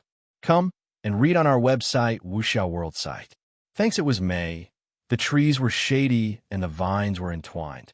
It was not as beautiful as the blooming flowers in spring, but there were still many wildflowers swaying on the banks of the river and the forest road, embellishing it in a deep and shallow shade of green. The mountain scenery was so outstanding that as they were walking in the middle, they felt relaxed and happy. Xiao Xian had been to many mountains, but it was all for work. This was the first time when they were having fun in the mountains, thus, both of them were overjoyed. Seeing her happy smile, Xiao Yunduan could not help but feel happy too. They intended to climb up to the top of the mountain. Xiao Yunduan and his fellows had been to this spot, so they knew that there was one pavilion on the top as well as a hole. Xiao Xian became interested in visiting the spot when she heard about this. However, as they reached half of the mountain, the couple ran into Xie and Yuezheng Xiao, as well as their 4 followers. Both sides were startled. Yuezheng Xiao smiled. Young Master Xiao, second miss, what a coincidence. Xiao Xian let out a small cough. What a coincidence. You are having a good time, aren't you? They were almost considered to be friends, so they greeted each other politely. All of them were heading toward the top of the mountain, so they had no choice but to walk together. Yuezheng Xiao could not help but ask, "Are you here seeking Chinese fleece flower root?" But the village is just next to the mountain, where a Chinese fleece flower root over 500 years old might not be found, right?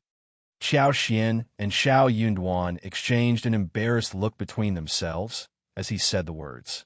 They were not here for Chinese fleece flower root. They were here for fun.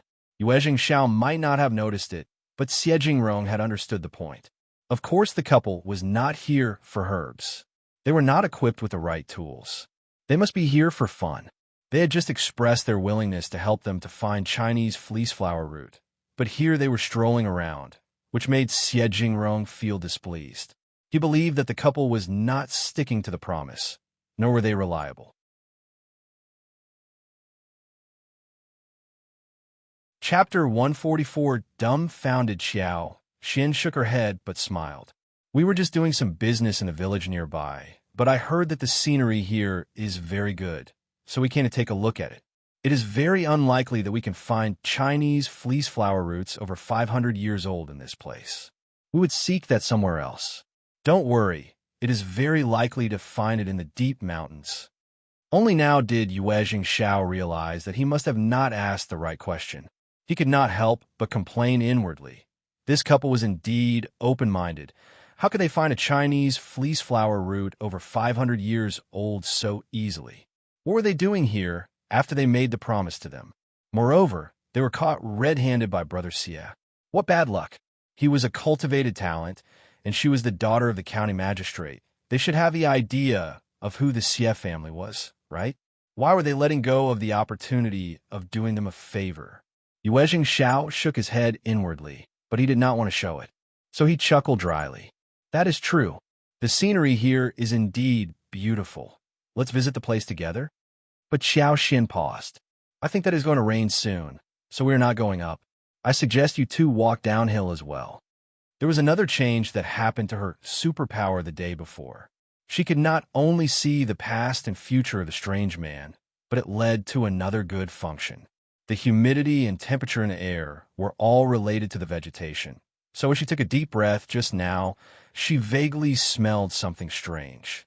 When she concentrated carefully and then inhaled again to distinguish, she could feel the humidity brought by the mountain wind and the breath of rain. It was going to rain soon. This new superpower of hers was still weak, and the range was not wide, hence the prediction period was not completely accurate. But she could easily confirm that it was going to rain soon. Yuezheng Xiao subconsciously looked at the sky, hearing what Xiao said. It was sunny everywhere. How could it be raining anytime soon? Oh, she must be trying to find one excuse to get rid of them. Well, they were not friends, and worse, were caught red-handed for being lazy. The couple must be feeling rather uncomfortable inside their hearts. Come and read on our website, Wuxiao World site. Thanks, even Xiao Yinduan believed so. He did not know what to say. The excuse his wife found was just too unreliable. But he nodded at the excuse and helped her anyway. Xiao Yinduan added, "True, the weather keeps changing after the Dragon Boat Festival, and it is going to rain soon, maybe. We will take your leave now, and you two better go downhill as well." "All right then, see you." "Bye." Xiao Xian and Xiao Yunduan went down the hill together. Xiao Xian admired her husband's excuse. She had her superpower that helped her to cheat, but what about her husband? Did he read so much so that he could predict the weather as well? The couple had just walked into the village when the rain came down heavily. The couple found a farmer's family for shelter. "Good that we ran off the mountain fast enough." Xiao Xian stuck out her tongue. Otherwise, she had no extra clothes to wear. Yes, Xiao Yinduan was dumbfounded. So his wife was not coming up with an excuse? She really sensed the rain? He asked involuntarily. "How did you know that was going to rain soon?" Xiao Xian was startled. "You sensed that too, right?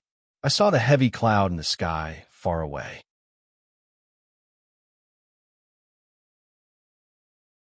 Chapter 145. Guilty. Xiao Xian felt a bit guilty. She believed that it was because of Xiao Yunduan's rich knowledge that he could forecast the weather, but he was just wondering how she could tell the change of weather at the moment. He could not have remembered that there was no heavy cloud in the sky. All this while, right? Sure enough, Xiao Yunduan did not remember, nor did he think of it deeply. He smiled. "Oh, that is right. You are a very careful person." Xiao Xian laughed. Of course she was, but it reminded her of one thing. She should be careful when using the superpower, and could just put it at bay when she did not have to use it. Once or twice would be enough. Too many times might cause suspicion and lead to nothing good. The rain was pouring, and soon the drapery of clouds covered the whole sky. The couple were waiting without knowing what to do. The rain came too fast, but it left fast too. Soon it would stop. But before the rain ended, two unexpected guests, namely Yuezheng Xiao and Yuezheng arrived there. The two of them were soaked thoroughly. Their hair and clothes were all wet. They were in a total mess. The four of them got startled as they ran into each other again. Yuezheng Xiao smiled. "Young Master Xie, second miss, we are bound together, aren't we?" Xiao Xian and Xiao Yunduan. "Oh well." The two of them exchanged some greetings, and Xiao Yunduan added, "Just tidy up and don't get cold. Come and read on our website, Wuxiao World site." Thanks. Xiao Xian even asked the mistress of the house to boil a bowl of hot ginger soup. Yuezheng Xiao wiped away his face and smiled. "It is fine. Our servants are fetching the clean clothes. They will be here soon." Their wagon was parked outside the village, which was a bit far away from here. The road wasn't flat, and the rain was so heavy. These two young masters had never been through any bitterness, so they had no choice but to find a house to take shelter whilst their servants went to get the wagon. Yuezheng Xiao sighed regretfully. "We should have listened to your advice and followed you downhill. It is raining." "But second miss, how did you know that it was going to rain soon? It was so sunny just a while ago." Yuezheng Xiao's eyes widened. He was really curious. He had found Xiao Xian's words ridiculous when he saw the good weather. He had thought that Xiao Xian and her husband must be thinking of an excuse to stay away from them. However, she had been telling the truth. Xiao Xian lied as she smiled. "I saw heavy clouds in the sky." Yuezheng looked at her, but there did not seem to be heavy clouds in the sky. He used the word seem, but he sounded resolute. Xiao Xian was startled, so was Yuezheng Xiao. Xiao Yunduan wasn't happy at the moment. His wife never lied. And why did she have to lie anyway? Young Master Xie was so arrogant. Xiao Yunduan added without hesitation. There were dark clouds in the sky. Xiao Xian nodded and sounded innocent. There were. Xie Jingrong raised his eyebrows. He had always had a good memory and could never forget things after one glance. He remembered clearly that there was no heavy cloud in the sky. But could he have been wrong? Seeing the resolute look on the couple, Xie Jingrong could not help but feel unsure.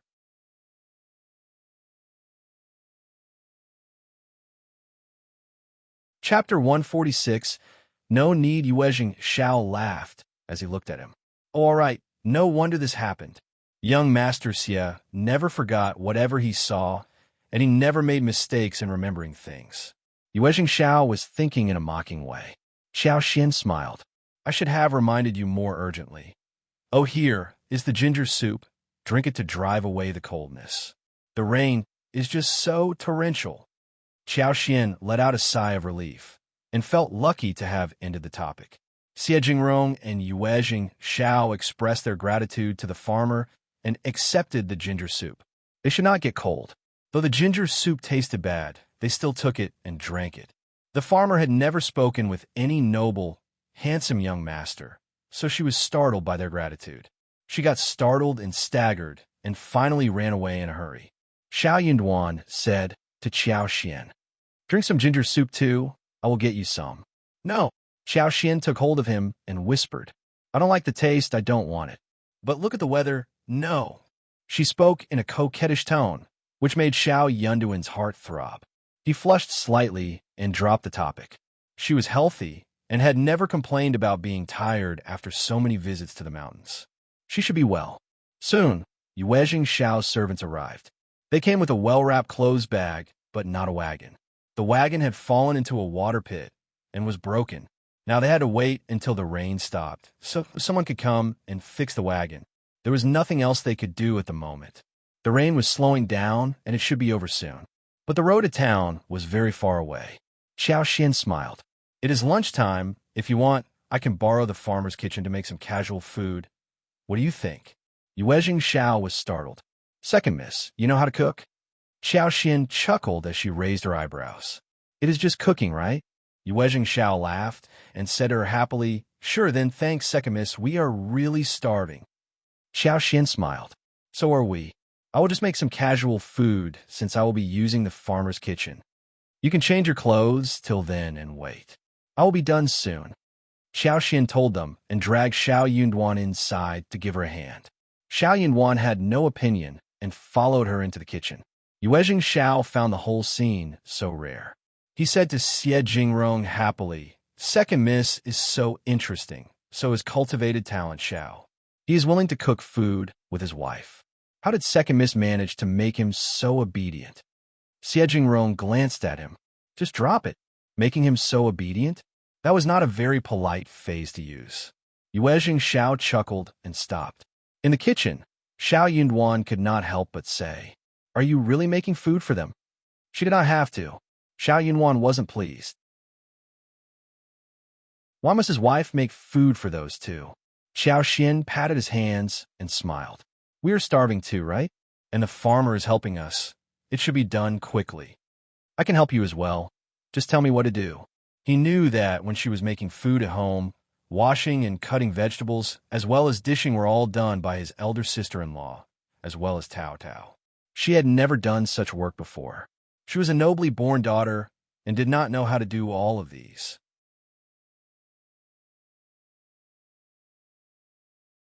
Chapter 147. Offering. Xiao Xian agreed to his offer and then spoke to the farmer lady regarding the ingredients. After the discussion, she laughed and gave 3 qian to the lady.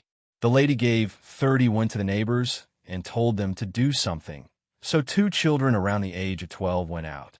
The farmer lady killed 1 rooster after she returned, and according to the instruction of Xiao Xian, she pulled out garlic sprouts, shallots, picked cabbages, as well as eggplants.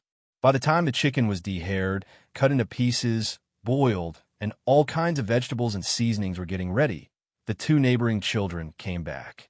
They had 3 eels with them.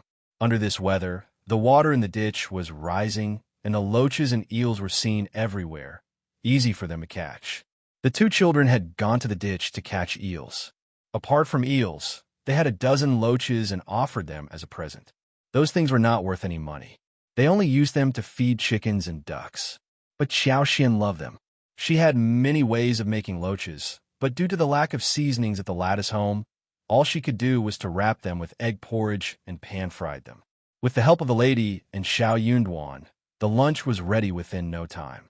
The dishes included roasted chicken with eels, pan-fried loaches, eggplant with garlic, shredded cabbages, fried egg with shallots, plus a big bowl of light cabbage soup. The lady was very concerned about the way Xiao cooked and was dumbfounded too. But thinking of the 300 won in her pocket, she said nothing. The lunch, plus the chicken, cost around 100 won. She had made a great deal of money from this lunch, so the guests could do whatever they wanted with the ingredients. What amazed her was that young Master Xiao was doing the dishes, washing vegetables, starting a fire, and doing all kinds of dirty and filthy work. All Mrs. Xiao did was stir and fry the ingredients in the pan, which wasn't a very difficult task. The lady could not help but feel jealous. "Mrs. Xiao, you are so lucky to have such a diligent husband." Young Master Xiao looked quiet, but he was so willing to do all these tasks, whilst her own husband never even wanted to step into the kitchen for anything. Xiao threw a look at Yuezheng, who looked embarrassed. Then she smiled at the lady and nodded. Yuezheng threw a sneaky glance at her and pretended to be calm. But actually, he felt excited inwardly, and even felt happiness striking his heartstrings. Xiao asked for clean bowls and gave some portions to the Lattice family before the dishes were served. The Lattice family was out for work. Only she and her youngest daughter and son were at home, who were already drooling but had made no sound. They knew that it was something their guests bought, not something that belonged to their family. Xiao did not like that. "Lady, try these dishes with your children." "Oh, thank you so much." The woman was surprised and happy, but also felt a little embarrassed. But seeing how her children were greedy for the dishes, she did not turn her down and accepted the dishes after saying a few polite words. When the dishes were served, both Yuezheng and Xiao were startled. Yuezheng looked at the dishes and then at Xiao suspiciously. He was really confused. Did she really make all the dishes? Even Xiao was taken aback. He could not think of how Yuezheng said that she was different from all the concubine daughters they had met till date. Concubine daughters were often those who got spoiled by the madam of the family and behaved like a dumbass.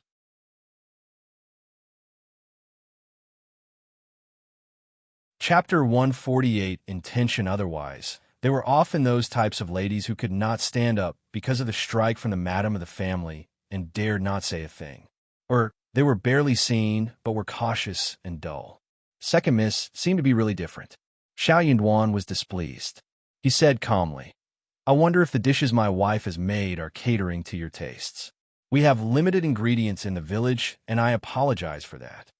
His wife had taken so much effort to make a table full of dishes, and they were even suspecting if they were tasty. How could a random lady make such dishes? "What?" Yuezheng smiled. "Young Master Xiao, you have been too modest. The smell has told us that the dishes are definitely going to be tasty. Let's just sit down and eat. We are starving." "Please." Xiao smiled and asked Xiao to sit as well. The eel chicken nuggets wrapped in the thick soup were salty and delicious. The eel meat was tender, and the chicken nuggets were fragrant, whetting everyone's appetite the moment they were eaten. The eggplant dish was rich in garlic, and the eggplant meat was delicate. Vinegar had been added for a more unique flavor. Shredded cabbage and dried loaches also had their own characteristics. The lunch consisted of simple and ordinary dishes, but they grasped people's heart, leaving unforgettable taste in people's mind and mouth. What surprised Yuezheng and Xiao was that the dishes were made of ordinary ingredients, but the way they were made had never been presented to them before, apart from the scallion egg and cabbage soup. It was a huge surprise. Second Miss, You have cooked such great dishes, excellent. Yuezheng Xiao could not help but speak highly about the lunch. Xiao was calmer than him, but he looked as if he agreed with what Yuezheng Xiao had said. Xiao smiled and replied calmly, "These are just ordinary dishes, not really that amazing." Xiao had never been a good cook. She could make some ordinary dishes with not so outstanding tastes as before, but after she was equipped with the superpower, she seemed to be better at making dishes. She could control the fire well, and had developed a sharp culinary skill. It was a subconsciously sharp sense, especially when it comes to vegetables. Yuezheng Xiao laughed. "Second miss, you are really modest. Food could definitely form a relationship between people." After lunch, the four people seemed to feel more relaxed among themselves and talked a lot more. The rain had ceased, and the clouds went away. It was sunny again, casting its light all over the land. Xiao and Xiao were ready to head back soon. The four of them waved goodbye to each other. Yuezheng Xiao could not help but say, "We're staying in the county for some more days. You can come visit us when you have time, so we could treat you back." Xiao lowered his head slightly and replied politely, "The landscape is very beautiful, and there are pagodas, waterfalls to see, and we could travel by bow in the lake. We will definitely visit you when we have time." Yuezheng Xiao laughed loudly. "Sounds good. We will all go there for a trip. See you around." Xiao and Xiao left, as Yuezheng Xiao raised his eyebrows and looked at Xiao. "It is worth the visit, isn't it? We have met such interesting people here." Xiao threw a look at him, saying nothing more. He had not expected that Yuezheng Xiao had opened his mind and admired so openly, whilst he was the one who kept falling into the pit. On the way home, Xiao looked at Xiao and could not help but ask, "Do you intend to establish a relationship with them?"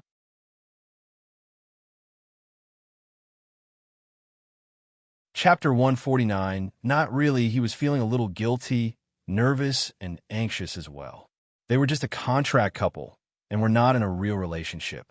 She was building a road for her future, which was a normal thing, but somehow he could not stand that. "Oh, you noticed that?" Xiao winked at him and smiled. "You are so smart." Xiao. He did not really want to be this smart, but Xiao added, "I think that we should be better prepared for the future. You have seen how Qiao Wei treated me yesterday, and even if I didn't want to irritate her, she would come to me for no reason. Madame Qiao adores her, and I am nothing in their eyes. They must be thinking that it is my luck when Qiao Wei can vent her anger on me.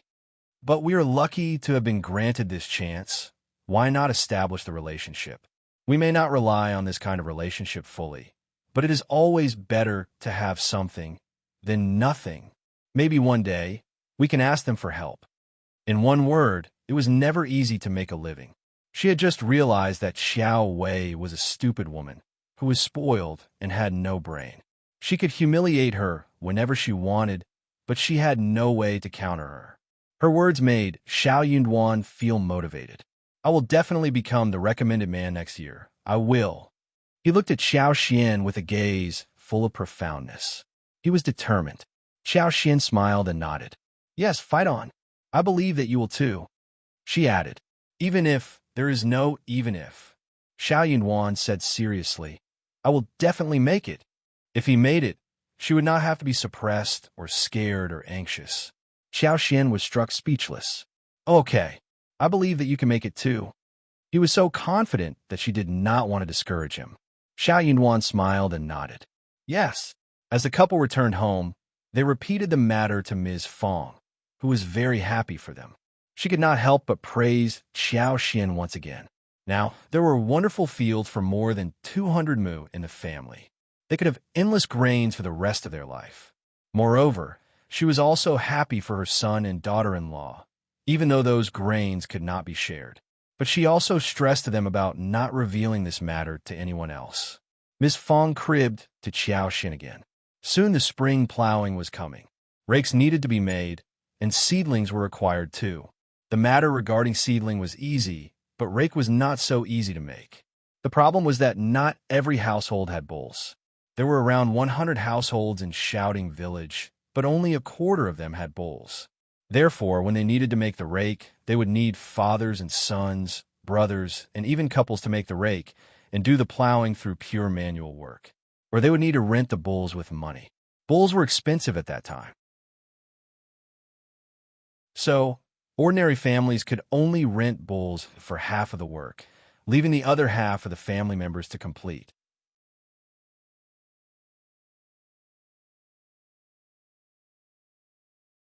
Chapter 150 Helpers. The first section of the Xiao family had plenty of money. Xiao suddenly thought about buying 2 bulls for home and raising them. But Ms. Fang turned around and said, "Not buying, they can be rented for other people." "What about just renting?" Ms. Fang had so much money in her hands, so she was speaking with confidence. She did not care if the money was spent on renting bulls for plowing. Xiao complimented her mother-in-law for being so considerate. When the rake was to be made, Ms. Fang offered the money and rented the bull, so her husband and sons did not have to work so hard. They had only 5 mu of fields at home. The production per mu at this time was very low. The grain harvested per mu of land was just over 200 kilograms. If it was a bad year, it might be even less than 200 kilograms. The 200 kilograms was counted with shells on the rice, and only 30 kilograms of rice could be produced out of 50 kilograms crops. The whole family used to have a very tight life. With the inclusion of taros, various beans, pumpkins, winter melons, and dug-up yams in the meals, they could get through the year. When a matter of rakes was solved, everyone was very happy. Ms. Su in particular, because her husband, who was the eldest son, was always the most tired of all. This year, everything became easier. However, second uncle and third uncle came to ask the first section of the family to help them make rakes. They had no bulls either, but they had plenty of money to rent the bulls, yet they did not want to spend their own savings. Ms. Fang had argued about this earlier, but it did not work. The first section had offered them enough help through the years. But this year, Ms. Fang was really confident and acted much more fiercely. She was not going to ask Xiao Dalong to offer help. Second uncle said in a pretentious tone, "Elder sister-in-law, we should help each other. Don't we always do it together? How about you finish your work this year, and then come help us?" "Right." Second uncle and third uncle were trying their best to try to convince Ms. Fang. Ms. Fang looked at them and noted to herself that these 2 men were strong outside but stupid inside. She should have seen through that before. Ms. Fang sneered. "Together? No. Thanks, Dalong and Sanlang are terribly tired people every year. This year, we have rented a bull, so you 2 families can work together and solve it yourselves." "What? Where did you get the money from?" Second uncle and third uncle exchanged a look between themselves. It must be Ms. Qiao. Ms. Qiao must have offered the money. So, they had a rich daughter-in-law, and now they were looking down at people. They were so jealous. Third uncle said sourly, "Oh, my brother and sister-in-law are living a better life with a rich daughter-in-law married to the family." Ms. Fang was startled, but didn't reply when they had this misunderstanding. Instead, she nodded along. The 2 men got increasingly annoyed. They went to elder uncle to seek family love. Eldest uncle did not dare to ask his daughter-in-law to pay for the other sections of the family, but he did not think that the spring plowing should be delayed as well.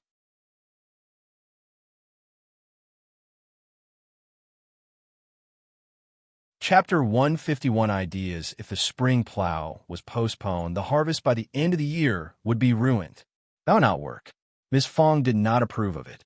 She kept reminding him of what Ms. Niu and Ms. Ma did to them, and eldest uncle felt quite helpless. But they already apologized. Could this matter not be done by now? The 2 of them argued, but could not talk it through. So second uncle and third uncle had to leave first. Ms. Fang felt much better after telling Xiao what happened. She sneered, "I'm determined this time. I will never let them get what they want. We have given them so much over these years.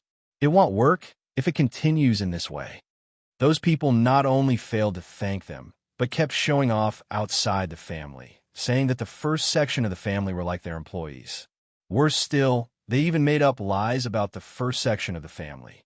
Her third son was getting married soon, and when they had so many daughter-in-laws at home, the daughter-in-laws would not be happy about the arrangement.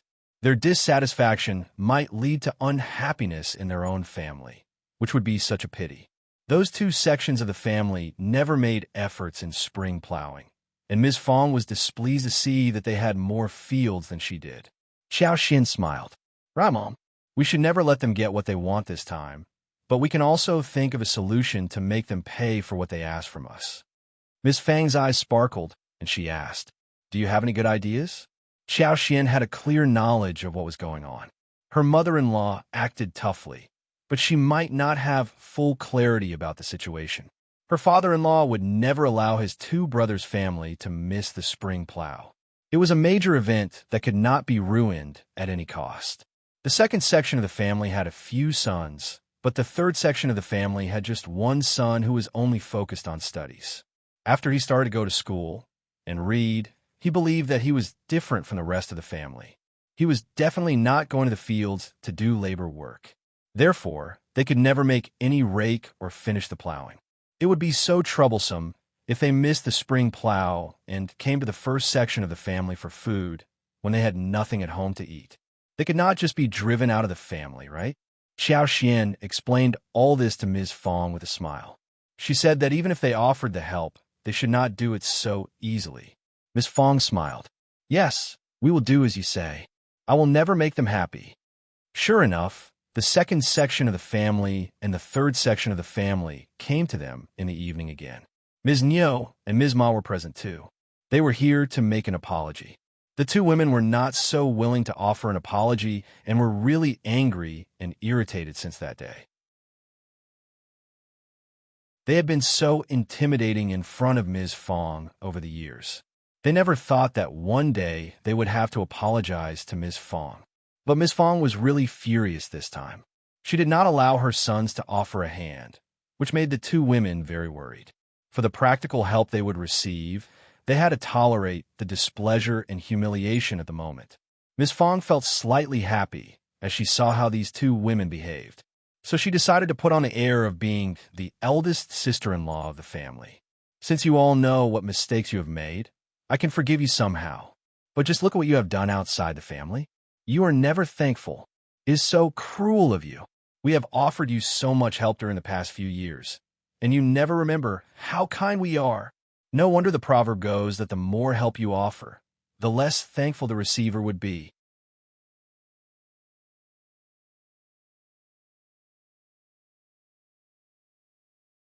Chapter 152, Empty Words.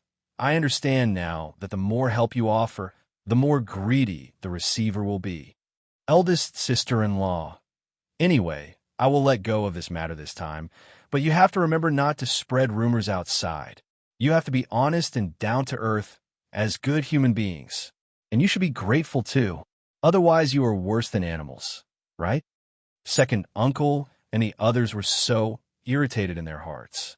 But they had no right to counter her. They forced a smile and nodded. Ms. Fang felt even prouder. Just think before you do anything and don't break your eldest brother's heart. You all have sons and daughter-in-laws, grandchildren, and everything. Don't keep turning to your eldest brother for help whenever you have problems. Your eldest brother is getting old, and he can't really be of help all the time. Second uncle and third uncle felt very humiliated when they had no excuse to counter her words. Eldest brother stiffened and was silent. Ms. Niu added, Then, eldest brother, eldest sister-in-law, what about spring plowing? Oh yes, what about it? Ms. Ma added, What about going to the field tomorrow? Time is so pressing. Second uncle and third uncle nodded in agreement. Ms. Fang sneered inwardly. It seemed what she said in the past few minutes were all empty words. They were never going to become independent or examine themselves. They were so used to relying on their eldest brother for everything that they could not change the habit so easily. There were always people who could not change their nature, no matter how the environment changed. Ms. Fang said, We are a family, but we still need to have an account for everything. My sons can't help you for free all the time. Instead, we can make an exchange. Second uncle and the others nodded in agreement. They agreed because the exchange would happen in the next spring plowing time. For now, everything could be agreed upon and then later left behind. Miss Fang knew exactly what they were thinking, seeing how easily they nodded. She sneered inwardly and added, "Since we need to settle it fairly, we will write it down." They were all startled. Second uncle felt very uncomfortable. "We are a family. We don't need to make it so serious, right?" "Why not?" Ms. Fang sneered. "I don't want to take advantage of anyone. What if some rumor is spread again? I only trust written words." Eldest uncle could not say a word. Ms. Niu and Ms. Ma were so angry.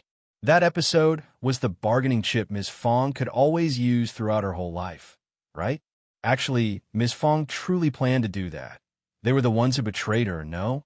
Second uncle did not want to prolong it any longer and did not think that it was a big deal. So he said, "Eldest sister-in-law is right. Just write it down." Ms. Fang added, "I won't let you suffer. Your rakes will all be made by us." Second section of the family, you have 8 mu of field. Third section of the family, you have 7. 6 mu of fields, right? So together with rakes, the second section of the family has 19 laborers, whilst the third section of the family will have 15, right? Any problem? Second section of the family and the third section of the family were all dumbfounded. Even eldest uncle was dumbfounded. Miss Su was startled, and she was about to say something, but could not counter her mother-in-law's authority. She was feeling so hurt inside her heart. Was her mother-in-law giving herself up out of anger? What nonsense was she talking about?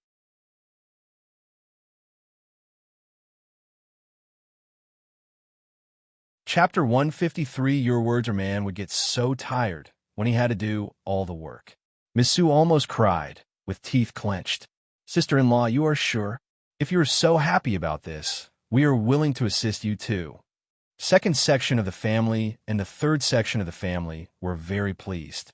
Miss Fang looked at them expressionless. "Good that you have nothing against my proposal. Duan, fetch the paper and pen and write it down." "Okay, Mom." Xiao Yunwan soon got the paper and pen and wrote 2 contracts according to Ms. Fang's opinions. Second uncle and third uncle made a thumbprint on their names respectively. "Dalong, Sanlang, get up early to do work. Don't forget about the fields." The 2 sections of the family left after getting the assurance. Eldest uncle suddenly felt guilty and he sighed. "What are you doing? Why did you agree to take all the work for yourself? My sons are going to get so tired." Miss Fang sneered. "Oh, feeling sorry for your sons? I thought you would be happy. After all, they are your brothers, aren't they?" Eldest uncle was struck speechless. You think that your brother and nephews would work hard? Just ask your sons, when do the fathers and the sons actually work? It is all done by our sons." Xiao Dalong laughed as Xiao Sanlang pursed his lips. "That is right," she said voluntarily. "They are even worse than me." Eldest uncle, Miss Fang threw a look at her sons and daughter-in-laws as she put away the paper and said, "Don't worry, I have my own idea. Just go and rest." Miss Fang also told Ms. Su to tell Dalong not to go to the second section of the family's field the next morning. Ms. Su felt a bit confused, but she never wanted her man to help the other sections of the family anyways, so she nodded in agreement. The next day after breakfast, Qiao Xian asked Dalong, Miss Su and Erlang to help her work in her medical field. She was going to pay them 21 a day, as before. Miss Su was very happy when she heard that, especially since she did not have to help the second section of the family. She even felt that her shovel was lighter than before. Qiao Xian had brought the seeds of Nodo ginseng and false starwort from Manager Qin, and needed to plant them down as soon as possible. She decided to allocate 2 mu for each of them. There were not many fruit trees at the moment, so they had enough fields empty for herbs. If she was able to get the right buyer, then she could buy some more fields through Manager Qin and expand the planting of medical herbs. Or she could pick some households from the village and rent their fields for mutual planting. Qiao Xian had not forgotten about Chinese fleece flower root. She told Xiao Xiaoqi and Xiao Tao Tao about it as they headed to the mountain together. Xiao Yunwan did not follow along, but asked them to be careful. It was their goal for the day when they entered the mountains. Qiao Xian used her superpower and started the search. She could see everything within a 6 kilometers range. The only shortcoming was that the road became very bumpy as they went deep into the mountains, and they were not fast enough to catch up with the superpower speed. Xiao was not in a hurry either. She was trying her best, but also needed some luck. She had looked everywhere, as far as she could. If they really failed to find it, then it meant that there was none existing. And that was what eventually happened.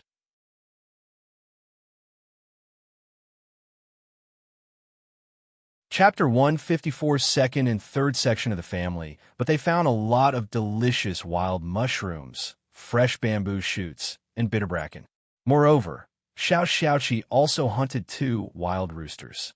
They also found a lot of wild lilies, but they just started to grow before the mature season. Hence, Xiao didn't bother to pull them out. She was going to wait until autumn. As long as she wanted, wild lilies were not troublesome to find at all. They also found a batch of wild wolfberries. She was very interested in wolfberries, so she asked the brother and sister to take some tender wolfberry seedlings back home. They broke off a bunch of older branches, cut off the leaves and branches. She planned to take them back and place them around the flower field. In the future, they would often have fresh and tender wolfberry sprouts to eat. Wolfberry sprouts were delicious in soups, stir-frying meat, scrambled eggs, salads, and steamed dishes. Also, sprouts would turn into wolfberries as well. Wolfberries could be used to make tea and soup. They also passed a water hole, which was flowing smoothly. There was a long creek running through the mountains, and there were a lot of fish in the pools and ravines. Especially in the water pool, big fish which were longer than a foot could be seen swimming lazily in it. Xiao and Xiao Taodao could not help but drool over the fish which they had tasted before. But for the distance away from home, they would have taken 2 of them home. Xiao was quite motivated as well. She said to them, "Don't worry, when we are free in winters, we can ask everyone in the family to fetch the fish together. We can even make smoked fish when the days turn colder. The fish is so big that it is the best material for making smoked fish. Smoked meat would always be made in farmers' families every year, and some frugal families would eat smoked meat for half a year." Xiao and Xiao Taodao were very happy hearing what Xiao said. "Smoked fish. That sounds amazing. I will bear this place in mind, and we can come back in winters." Xiao smiled. "Then we can hunt some more roosters and rabbits to turn them into smoked meat, but they have to be big and fleshy, otherwise there would only be a skeleton left. By that time, she could even find some wild boars and goats." Xiao and Xiao Taodao were even more pleased. It was getting late, so the 3 of them decided to head home. Back home, Miss Fang put the wild bracken into boiling water and blanched it over a fire, then tore it in half and soaked it in clean water. Brackens had a bitter taste and needed to stay in water overnight. But the bitterness also tasted good, like bitter melons, which was a delicious dish for people. The bitter brackens tasted even better than bitter melons. They ate up the 2 roosters, and the whole family finished it all. They deep-fried the meat in the oil, and it could never turn out bad.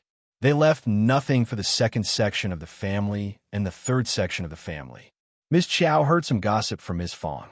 Second uncle and Ms. Niu must have been thinking that everything was sorted, so they started to show the intimidating behavior yet again. They came to the door in anger. They wondered why Xiao Dalong and the others did not go over to help them with the fields. But Miss Fang drove them away coldly. "What are you in a hurry for? I will take responsibility if something goes wrong. We have drawn contracts, right? What are you afraid of?"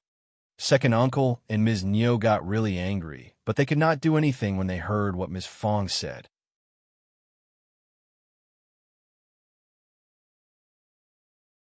Chapter 155. Here again, the contract was written down, and they could not deny that. Despite this assurance, they were still worried that no one would make it in time for the plowing. They got even more angry when they thought of how Xiao Dalong was helping Xiao with her useless garden. Miss Fang replied coldly, "That is something happening in our house, and, of course, it is more important. Also, Miss Qiao pays them 20 a day for the work they do. Of course, they were not helping for free. What did they think? Xiao had only hired Xiao Dalong for work instead of outsiders, so second uncle and the rest could not say anything about it. Miss Fang put that out on purpose, just to annoy them. You can never imagine how they looked when they left. Honestly, it was so funny. Xiao Xian could not help but smile. Serve them right. This is the consequence they have to bear for bullying you all these years. If they want to trouble you again, we will never allow it to happen. Thank you so much. Miss Fang smiled so kindly. Xiao Xian chuckled. Mom, to celebrate this, let me cook tonight. I will make many delicious dishes. Miss Fang laughed. All right. Make anything you want. We have plenty of money. Oh, by the way, you don't have to buy rice or flour for the shared savings. I will ask Third to buy it from his share. Xiao Xian nodded with a smile. Okay, Mom, you are the best to me. Oh, my child, you are so sweet-tongued and adorable. The fresh mushrooms were washed and thinly sliced. The breast meat of 2 roosters was taken, coated with flour and egg whites, marinated with rice wine, salt, ginger, etc., and stir-fried together. 2 eels were picked from the big water tank, chopped into pieces. Some pieces of yam were added and simmered together with the chicken pieces. Mixed mushrooms and wolfberry sprouts were stir-fried separately. The oil pan was heated, and then the dried river prawns were put in it. The sound of swish was heard as the oil sizzled. Green and red peppers were chopped. Garlic was added to the stir-fry. A little soy sauce, salt, along with half a bowl of water were also put in. The smell spread across the place, appealing to everyone's stomachs. There were still some yams left, so another plate of sugar-coated yams was made. The dishes were put on the table, and the whole family was raring to get started, feeling no longer tired. It is so fragrant. I can eat an extra bowl of rice by just smelling the food. Me too. Eldest uncle opened his mouth, but did not say anything about delivering some food to his brother's families. When he thought of how Ms. Fang still held a grudge against Ms. Niu and Ms. Ma, he was very happy to see how happy his own children were. It was just that he had always paid too much attention to his brother subconsciously. The dinner was finished earlier than usual, especially since Xiao Xian had cooked it. She did not like to cook under the oil lamp. Before the sun went down, Ms. Fang and Tao Dao helped with the preparations, so when they were done with dinner, the day was still bright. In the evening, second uncle and Ms. Niu came over again for the issue regarding rakes. Ms. Fang said the same thing again, that they had the contract, and there was no need to worry about the work getting postponed. She was not going to let her sons do the work. Following Xiao Xian's advice, she had decided to hire the family with bulls to finish the labor.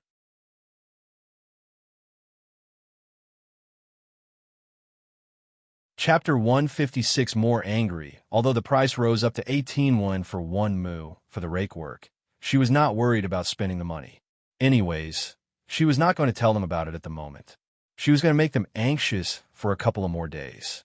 As for the laborers written on the paper, she was going to save them for later use. Ms. Fang answered the second section so decisively that eldest uncle could not say anything about that. He turned to second uncle and responded, "You can go home now. Don't worry. Spring plow is so important that it won't be delayed at any cost." Ms. Fang understood that her husband was implicitly reminding her of this issue as well. So she sneered.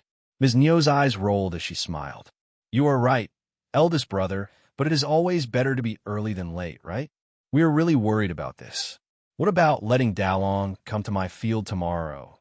And if fifth niece-in-law has some work to do in her yard, I can ask my sons to take it over. Ms. Zhang and I can help too." She was thinking that they could get paid for the work, at least 20 a day. The work was taking place right in front of their home, and it would be effortless to do the work and get paid. It sounded like a great plan. Ms. Fang sneered. "Second sister-in-law, you think you're very smart, don't you?" Xiao Xian smiled. "Elder brother and elder sister-in-law are doing great work, and I don't want to replace them. If second brother is so free, why not go down to the field to finish the pending work himself? Second aunt-in-law, if you don't trust my mom, you don't have to wait for us." "That won't work. We have a contract. You can't deny that." Ms. Niu waved her hands hesitantly. Ms. Fang threw a sarcastic look at her husband. "In this case, just go home and wait." Could her husband see the truth? They would rather wait for others than go to the field to do their own work. They wanted her sons to take over the tough task. If they really treated the first section as a family, why did they keep mentioning the contract? They were waiting for her sons to do the labor work. They were even trying to steal her son's easy jobs. Eldest uncle was suffocating under her gaze and did not dare to meet his wife's eyes. But Ms. Neo did not want to give up. How about you hire 2 more people and get the work done as soon as possible? Xiao replied. No thanks. I like the work to be done slowly. Ms. Neo glared at her. You don't want my sons to make money from you. Obviously, I need to think about my own brother and sister-in-law first, right? Second aunt-in-law. Xiao smiled as she countered smoothly. Xiao Yunwan, who found Ms. Neo to be talking too much, tugged at Xiao. Dad, Mom, we're going to bed. With that, he left the place. Xiao gave Ms. Neo a smile and left as well. Ms. Neo, what was she smiling for? Everything about her was so irritating. When second uncle and Ms. Neo left, they were only discussing the eldest sister-in-law. What is Ms. Fang doing? What is she thinking? She can't be trying to trick us, right? Of course not. We have drawn a contract. Well, let's just wait and see. If she tries to fool us, we will go and sue them. Anyways, Ms. Qiao has the money to compensate us. That sounds reasonable. They were so annoyed, thinking how arrogant Ms. Fang had become after having Xiao on her side, whilst they seemed to have gotten no benefits. The following day, Xiao took Xiao Taodao and Xiao Xiaoqi to the mountains in search of Chinese fleeceflower root. The herb field in the yard was not yet sorted, so Xiao Dalong and his wife, as well as Xiao Sanlang, were still working in it. It would take one more day before they were done with it. The seedling work could begin once the water was poured in the soil, which would be finished by the evening.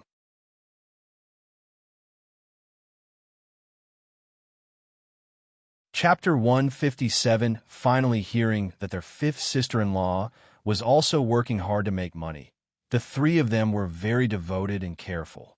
Xiao Dalong and Xiao Sanlang were relatively innocent-minded. What they needed was to level the field well, so they could face their 5th sister-in-law truthfully, especially since she was always very nice to them. But Ms. Su had her own ideas. She decided to learn how to plant the valuable herbs, so she could try to do it on her own for her family, and earn some extra money for herself, which would make her very happy. Xiao and her team still did not find the Chinese fleeceflower root over 500 years old. They found one that was over 100 years old, but it was not enough for her purpose. They found some mushrooms and other mountainous stuff, which they took home. It was in the middle of May, and the mushrooms were barely seen.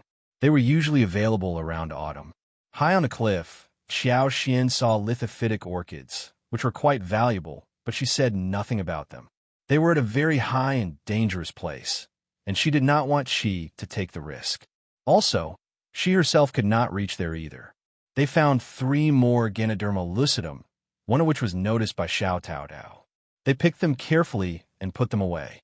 Xiao did not put them into space. She found the other 2, and with the help of her superpower, she delivered them into her space without being noticed. The space was not as greedy as before, and did not steal anything from her. Gastrodia, polygonatum, and other medicinal materials were also found, but they were relatively fragmented, and the pharmacies may not accept them. Hence, they gave them up to avoid wasting time. They even saw a herd of over 20 to 30 wild goats walking by, eating grass, which made Xiao Xiaoqi drool. But the flock was very far away, and they did not have time to capture them. Otherwise, he would have been able to hunt and take one home. The flesh of wild goats was tender and tight. What a pity, Xiao smiled. There are numerous animals in the mountains. Don't be sad. We will always run into them. But are you capable of hunting such a large-sized wild goat? Xiao Xiaoqi smiled. Of course I am. I'm not afraid of wild boars as well. I got one wild boar last year too. But honestly, we have barely seen any wild boars in the mountains this year. Wild boars were not rare wild animals and could be seen every now and then. Some were tough and strong, which were beyond Xiao Zioqi's reach. He only went out for those which were manageable. Wild boars had very thick skin. They were ferocious and angry, not very easy to capture. Xiao would not tell him that there were many wild boars around, and that she had actively tried to avoid running into them. She just smiled and said, "It is good that we haven't run into wild boars. They are so scary." You need to avoid them too, in case you come across them. You don't have to hunt them down. Your safety is more important. Xiao Xiaoqi felt warm in his heart and nodded. Yes, I will be careful. The following day, they finally found 2 Chinese fleece flower roots that were growing together. Xiao Xian could tell that one of them was more than 500 years old, whilst the other was around 400 years old. Overjoyed, Xiao Xian led Xiao Xiaoqi and Xiao Taodao to dig them out. The 2 Chinese fleece flower roots were entangled with vines, so they cleared away a large side of the vines and the land around them before digging them out carefully. It took them over 2 hours to get the 2 Chinese fleece flower roots out. The plants were old, but not very heavy. Both of them were around 5 kilograms, but did not resemble the figure of human beings.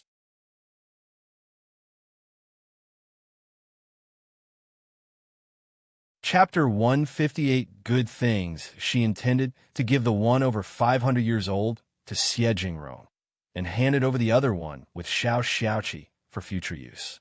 Actually, she wanted to put it in her space. A 400 years old Chinese fleece flower root should be considered as treasure. Her space would not reject it, right? Xiao Xiaoqi and Xiao Taodao followed whatever their sister-in-law said. They were so lucky that they not only found Chinese fleece flower roots they needed, but also another good thing called Chinese Misona. Chinese Misona belonged to the family of grass, but could grow very high, sometimes as tall as an adult. The twigs were tender, and the leaves were oval-shaped, bigger than a thumb.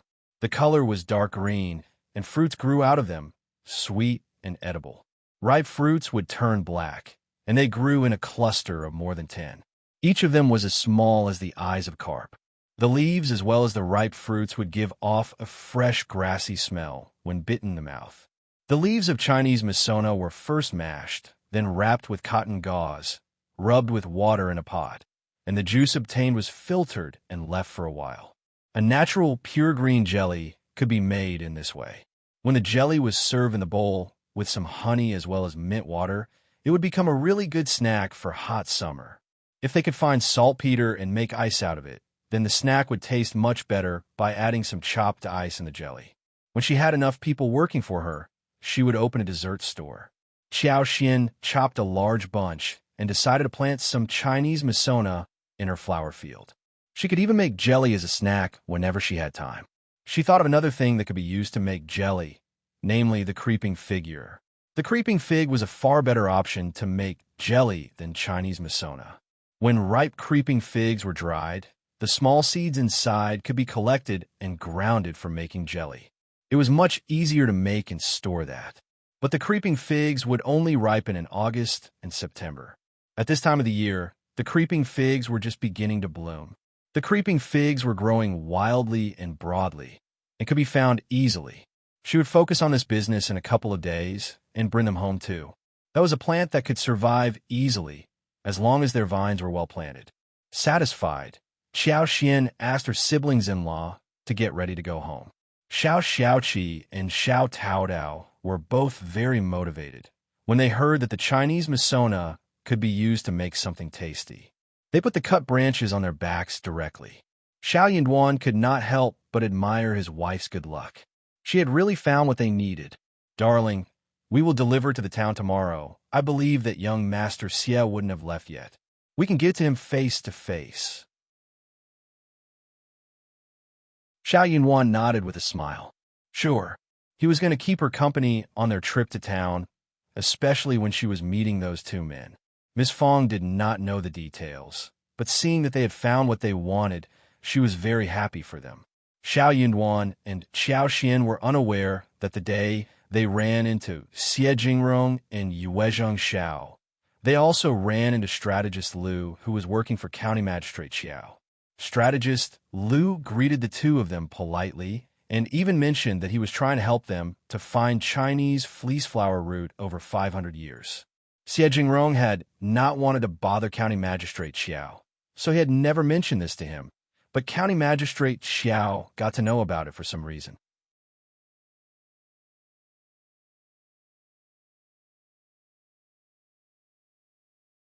Chapter 159 Tricky Xiejingrong. who had been thinking that one more helper might work better, expressed his gratitude politely, but refused his help.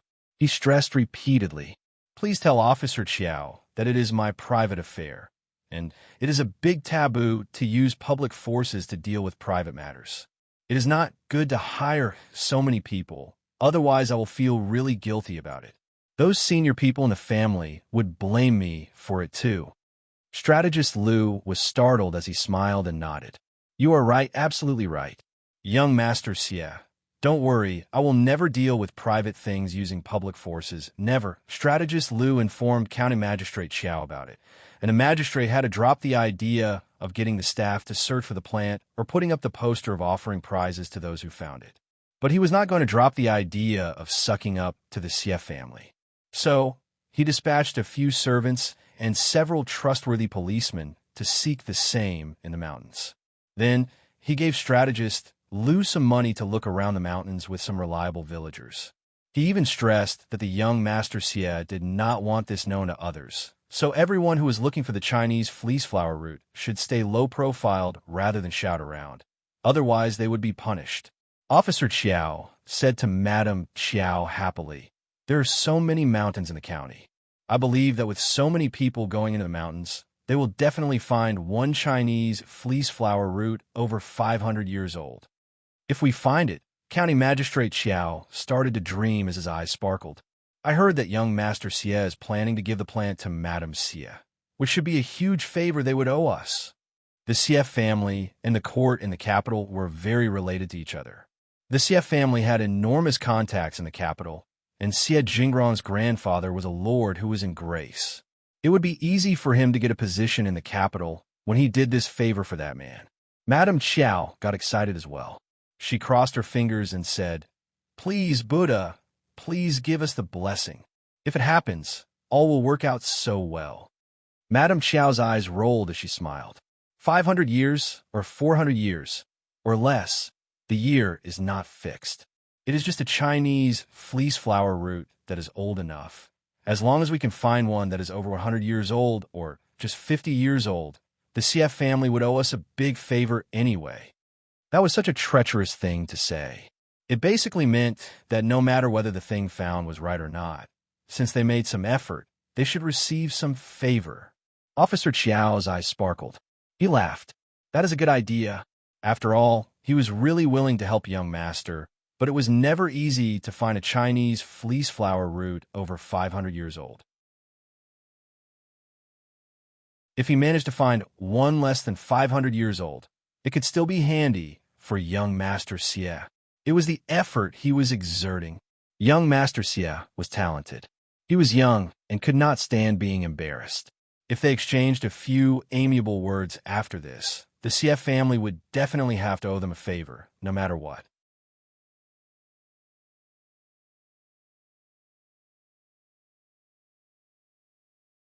Chapter 160, Favored Madam. Whenever it was festival time, they could just give some presents to the Xie family, and that was how they would be able to actually shorten the distance between them two. The bigger Officer Qiao dreamed, the more he liked his wife. "You are such a smart helper." Madame Qiao smiled proudly. "We are one family and are bound together. Your honor will be my honor, so I have to pay attention to your affairs." "You are so good, huh?" Officer Qiao laughed loudly. Early in the morning, Xiao Xian spread the seeds of some plants with Ms. Su and Xiao Taodao before heading to the town with Xiao Yunduan. In order to show enough importance to the matter, Xiao Xian found an appropriate size box from her useless dowry and put the 500 years old Chinese fleece flower root inside it. Yuezheng Xiao had told them about their lodge when they bid farewell to each other the last time, so Xiao Yunduan and Xiao Xian headed directly to the hotel once they reached the town. Yuezheng Xiao and Xie Jingrong had been resting at the hotel due to the strenuous mountain climbing a couple of days ago. Hearing about their visit, Yuezheng Xiao smiled and asked his servant to invite the couple in. Xiao Yunduan and Xiao Xian were here to deliver the Chinese fleece flower root. Xie Jingrong was overjoyed and also surprised. He thanked them again and again after seeing the large-sized, fresh-smelling plant, and headed to Mingrentang along with them for Manager Qin to identify the age of the plant. Manager Qin was dumbfounded as well. He had never expected that they really could find the Chinese fleece flower root. He had dispatched many people from the pharmacy and entrusted experienced hunters and farmers to go into the mountains, yet everyone failed to find anything. These two were just so lucky. Manager Qin exclaimed in joy when he saw the size. I have seen many Chinese fleece flower roots. This size should definitely be over 300 years old. Xiao looked very happy. 300 years old would be okay, if 500 years old one could not be found. Xiao smiled and said calmly, Manager Qin, look carefully again. Okay. Manager Qin nodded and started to observe the roots and stems carefully, trying to distinguish every single detail. They had no other devices to test the age, and the manager had to discern it with only his eyes. Over the years, he had become very good at distinguishing the plant's age. 15 minutes later, Manager Qin nodded with a flushed face. All right, this Chinese fleece flower root is definitely over 500 years old. No doubt. Really, let me take a look at it. Yuezheng Xiao and Xiao spoke up simultaneously. One of them thanked Xiao Yunduan and Xiao Xian out of politeness, whilst the other looked at the Chinese fleece flower root curiously, as if hoping that it would bloom. That was a Chinese fleece flower root over 500 years old. It was such a rare thing. The entire group was happy after they left Mingrintang. Xiao invited the couple to have a drink at the tea house, whilst his servant had run back to the hotel to fetch the gift. Soon the servant came over. Xiao opened the brocade box, and there was a jade lying in an apricorn-colored brocade. It looked so white and pure, showcasing some bright circles around it. It was definitely not cheap. Xiao smiled. Thank you so much, young Master Xiao and Mrs. Xiao. If you ever need my help, please bring this jade to the Xiao family, and I will do all I can to give you a hand.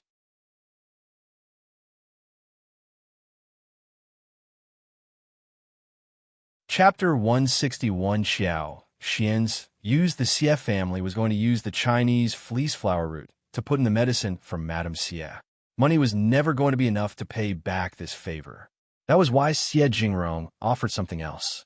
He could tell that the couple did not lack money, or at least they were not worried about wealth. Xiao Yunduan was the cultivated talent, and he was going to participate in the examination next year. Maybe he could go further than that. At that time, he probably would need the Xie family's help. The Xie family would be willing to give him a hand, as long as it was legal. That was why he gave him the jade, which was precisely what Xiao Yunduan and Xiao Xian needed more than anything else.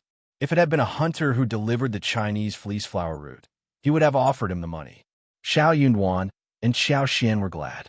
The Xie family was a noble family, and young Master Xie knew exactly what they needed. Thanks. Xiao Yunduan accepted the gift generously. He did not need it, but Xiao Xian definitely wanted it. If Officer Qiao and the whole family were to treat her badly in the future, Xiao Yunduan would definitely make use of this jade. Officer Qiao was a clever man, and he would never expect that a concubine's daughter could ever make the Xie family help her. Xiao exchanged a few polite words and developed some good feelings toward Xiao Yunduan. He really liked people such as him, who were sharp and direct. Yuezheng Xiao smiled. Now that the goal is achieved, we are relieved. I will treat you both for lunch today. Xiao nodded alongside. Xiao Yunduan and Xiao Xian did not turn them down. Xiao Xian had the intention of befriending them, while Xiao Yunduan had no intention of cutting off the relationship, so the couple accepted the invite graciously. The four of them ate lunch at Restaurant Yanhe before Xiao Yunduan and Xiao Xian left. During lunchtime, Xiao Xian reached an agreement with Yuezheng Xiao, telling him to wait for a little longer, since she had a commodity to show him. She wondered if he was interested. Yuezheng Xiao was very interested and accepted the proposal directly. When they went home, Xiao Yunduan gave the brocade box to Xiao Xian. You can keep it. Xiao Xian smiled. Really, for me? I think that you need it more than I do. I trust that you can become a recommended man. What if you get bullied? You can keep the jade. This can ensure that everything goes fairly in the future. Xiao Yunduan felt his heart become warm. He smiled gently. No one would dare to do anything about the village examination, and I barely go out or have any conflict with anyone. You keep it, so you don't have to be at the mercy of Madame Qiao and her daughter. Xiao Xian accepted the brocade box after hearing that. Okay, I will keep it, and we will use it when needed. Xiao Yinwan felt really comfortable when he heard her saying we. He nodded with a smile. Okay. Xiao Xian smiled. I will stop here. I need to do some work. You should get back to your studies. I am going to make the commodity and show it to young Master Yuezheng. If he likes it, we will have another way of making money. The more money they had, the wider the road would be, and the stronger they would become as well. In this way, she would be able to get rid of the Qiao family permanently. Also, she was going to live more happily as well.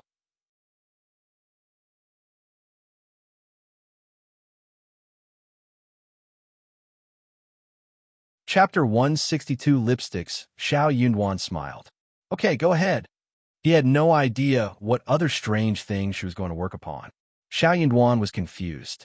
Exactly how many strange books had she read? Xiao Xian was about to say something when she ended up smiling. Then, I will be off now. Saying so, she ran away. She had no time to waste. There was only half a day left. Xiao Xian asked Xiao Taodao to give her a hand. Xiao Xiaoqi joined them too when he saw them in a frenzy. The three of them came to the floral field and plucked pink roses. There were 3 colors of roses: pink, rosy, and orange. Xiao Xian had used her superpowers secretly, so the flowers bloomed and the fragrance became stronger. It was the flourishing time for the roses in May. Xiao Xian had tried to keep control of the growth, yet she could not control nature's vitality too much. Moreover, she needed to get down to making lipsticks as soon as possible. If she used her superpower, the roses would keep blooming until the end of June. Apart from these, there were China roses which bloomed throughout the year. Soon, they would also witness pomegranate flowers. Those were enough for her to make lipsticks. It was very easy to pick flowers, and the brother and sister soon had a basket filled with flowers. They poured the flowers into the basket next to Xiao Xian before going back to pick some more. Xiao Xian grabbed all the petals and put them into another basket. Then she put the petals into jars, one handful after another, grinding them. The juice was extracted, filtered, and mixed with the beeswax in a jar, while some almond powder bought from the pharmacy, as well as some seed oil, which had been laced with her superpower, was put inside. She stirred it smoothly. Then she poured the liquid into a mold and smoothed away the top. After that, she carefully put the whole thing into the lipstick tube and zipped up the opening. With that, one lipstick was done. Xiao Xian had the itch of using that lipstick immediately. It looked smooth and bright, fresh and tender, giving out the fragrance of roses. Perfect. It took almost 2 hours before the whole thing was done. It was evening when the first batch was finished. In the end, they had 12 tubes of lipsticks. They all had the same color, a beautiful, deep pink shade. She was going to fetch red roses and deep red-colored China roses, as well as orange-colored roses for another batch, respectively. With that, all the samples would be done. She was going to mix the color so different shades of lipsticks could be made.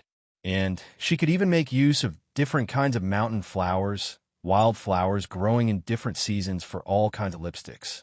Xiao Xiaoqi and Xiao Taodao were confused when they saw the strange thing that their adorable 5th sister-in-law had made. 5th sister-in-law, what is it? Is it for fun? Xiao Xiaoqi asked after some time. It was not food, apparently, but was it a toy? How could it be a toy? Xiao Xiaoqi really could not fathom what it was. Xiao Taotao blinked in confusion as well. Xiao Xian smiled. That is called lipstick. Same as a blusher, but for lips. Xiao Xiaoqi was still confused, but Xiao Taotao's eyes brightened. Uh-huh. She finally realized what it was. 5th sister-in-law, is it for lips? It looks so good, beautiful, and convenient. Xiao Taotao cheered excitedly.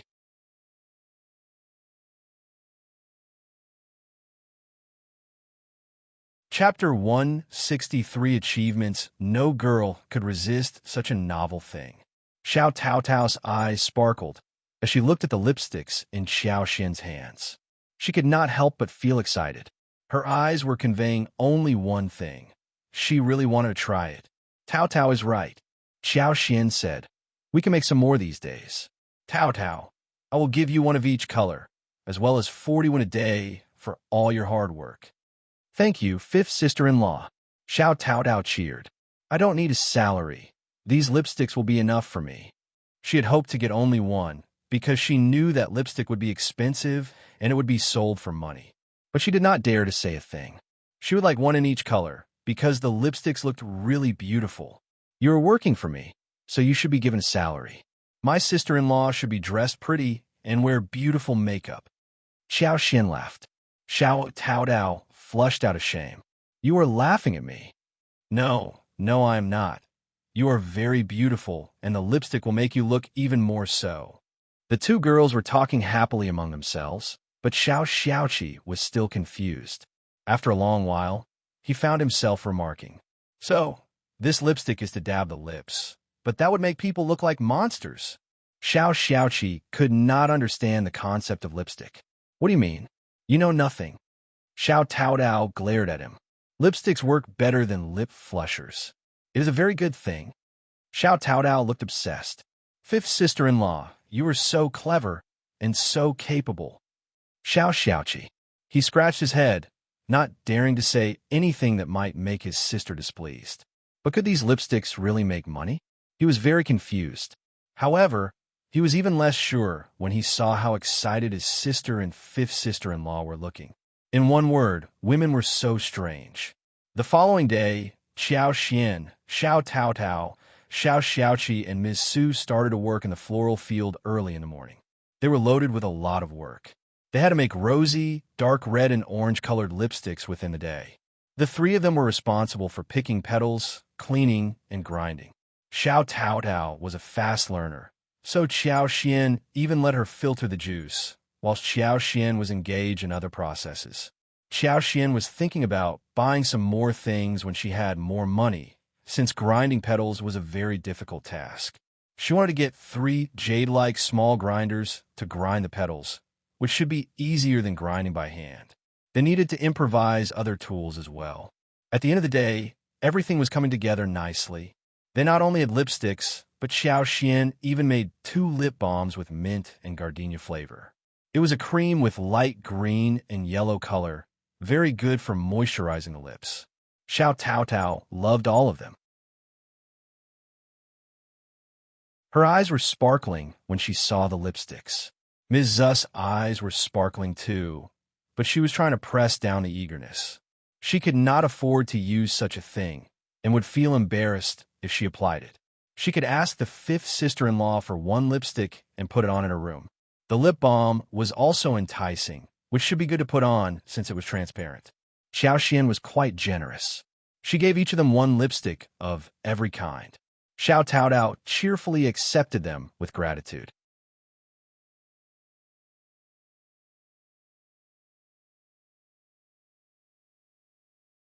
Chapter 164. Ms. Fang's intention. Ms. Su, who did not have the courage to accept it, heard Xiao Xian's smiling voice. Just take it, elder sister-in-law. Lip balm can be used every day. It is colorless. You can also put on lipsticks to make yourself look much more attractive. You can even give it to someone else as a present. I will go into town and visit the Flusher's store so I can buy some skin cream for you, which together with a lipstick will make you look much healthier. Motivated, Miss Su thought about giving one to her own sister and sister-in-law. It would be a very practical thing to add to her face. So, she thanked her and accepted the gifts with a smile. When they came home from the floral field, they ran into Ms. Neo and Ms. Ma, who were still pestering the family about the spring plowing. The 2 women were so angry, but could not say a thing. They tried to reason with Ms. Fang. Ms. Fang looked calm and replied the same thing over and over again. We have drawn contracts. You don't need to worry about anything. I will take the responsibility if your fields are ruined. That made Ms. Neo and Ms. Ma even more annoyed. It was the spring plowing. What if the plow is postponed and they had nothing to harvest before autumn? They would have to starve. Of course, they were really anxious. What was Ms. Fang planning? Seeing their anxious look, Ms. Fang felt really glad within her heart. She was going to make them become even more anxious, so they would have no heart to eat or sleep. Seeing Qiao return, Ms. Ma could not help but throw her temper at her. What are you doing outside every day? No daughter-in-law should behave like this. You are so ill-mannered. Qiao chuckled and blinked. Third aunt-in-law, my mother-in-law approves of my idling outside. She loves me. Ms. Fang sneered and snorted. Yes, I love to see my daughters-in-law having fun, and they can do whatever they want. I am quite satisfied with them. They are so kind and well-behaved. Ms. Ma was so irritated that she was speechless. Ms. Fang was being so arrogant because she had a good daughter-in-law. Well, it seemed that a rich, good daughter-in-law could make people arrogant.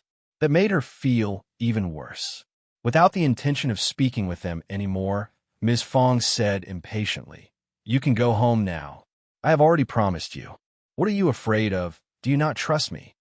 Ms. Niu forced a smile. "That is not true. Well, okay then.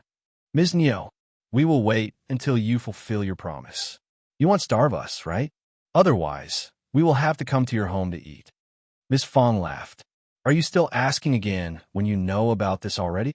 Ms. Niu, Ms. Fang added, "But you are wrong. I have only taken responsibility for your rakes, not anything else.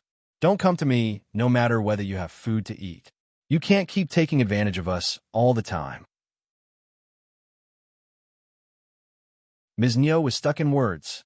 When the two women left, Qiao told Ms. Fang about lipsticks. Ms. Fang did not have much knowledge of it, except that it did look exquisite and made her speak highly of it. "It is going to sell well, right?" Qiao nodded. "Definitely." Cheerfully, Ms. Fang said, Okay. Only you were able to come up with an idea like this. Keep the money well, and don't tell anyone." "Of course, Mom." Ms. Fang smiled and stressed that to Ms. Su, who promised her as well. She was not going to counter her mother-in-law.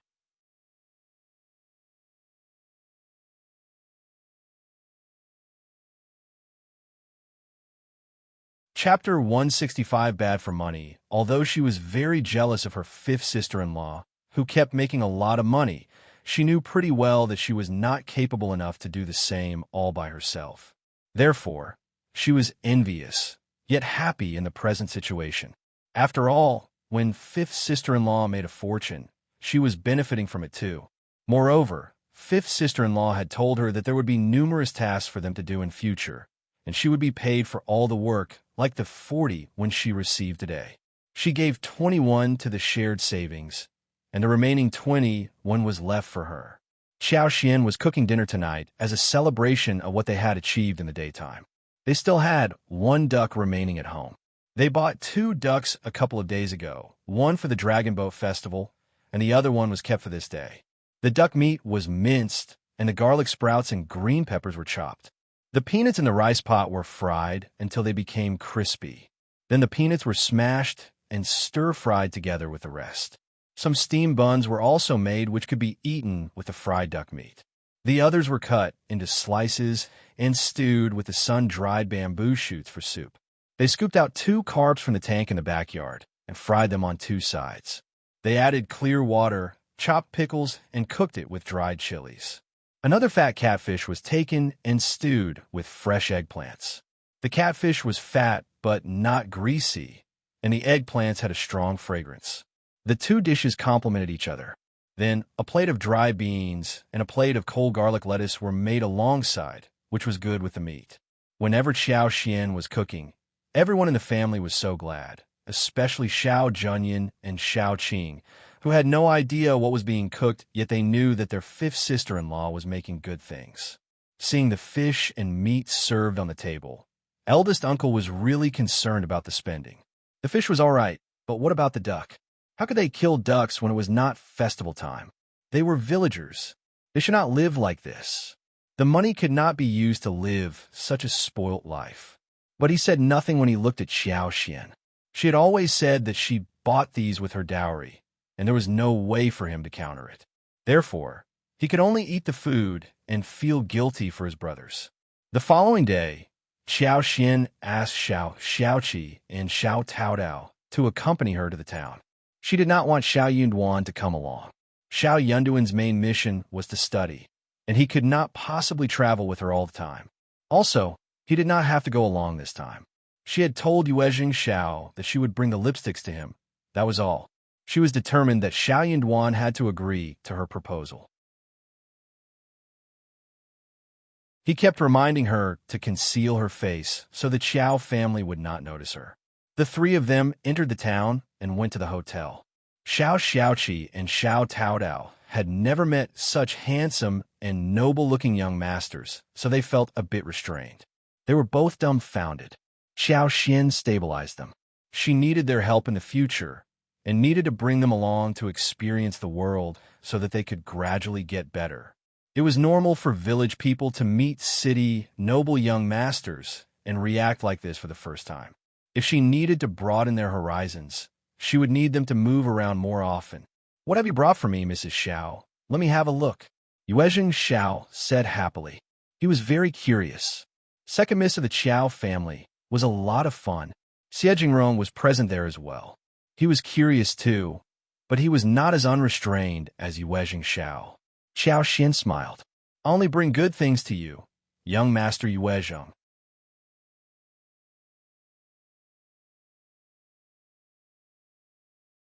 Chapter 166, Yuezheng Xiao's appearance. She opened a long, rectangular box. Yuezheng Xiao and Xiao turned to look at it subconsciously. "What is it?"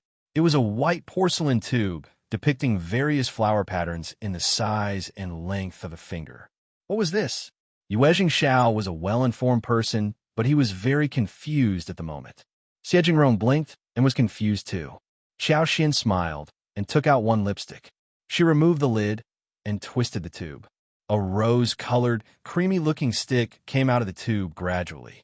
The top of the cream was smooth and gentle, looking very beautiful. "What is this?" "Something I made. I call it lipstick." Xiao Xian smiled and explained. "Something like a lip flusher, but much more handy." "Qi, come here." Xiao Xian summoned Xiao Xiaoqi, who came to her with a nod. She had a husband, and Tao Tao was also a maiden, so she could not possibly show her hand generously to other men. It would make her look less virtuous. So, she had to do that work. Xiao Xian pulled Xiao Zioqi's hand. She told him to make a fist and pasted it over the back of his hand. A touch of shining rose color could be seen. "Look at this, young Master Yuezheng. Isn't it convenient? I have other various colors apart from this. Also, don't worry, all the materials used in this are safe.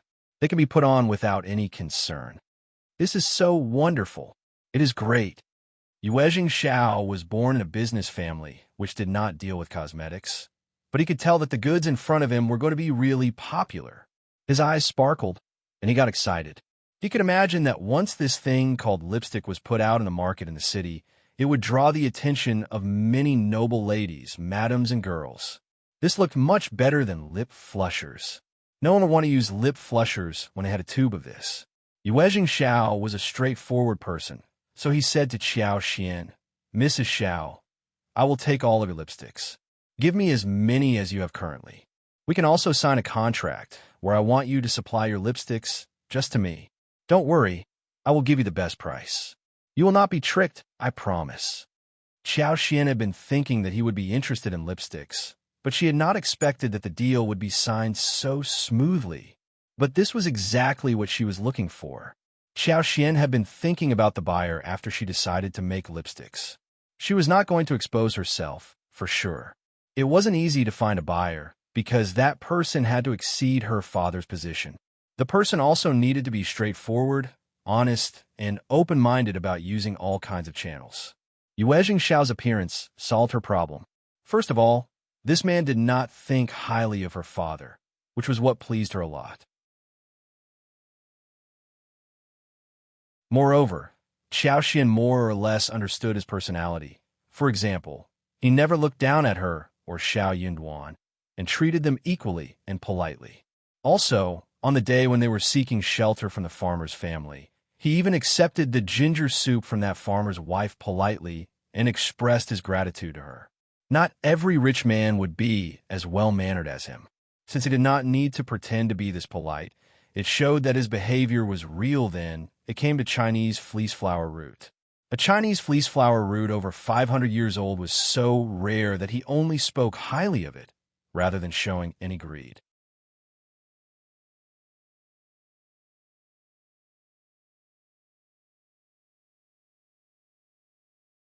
Chapter 167. Straightforward people. Qiao believed that no one was better suited than him as her collaborative partner.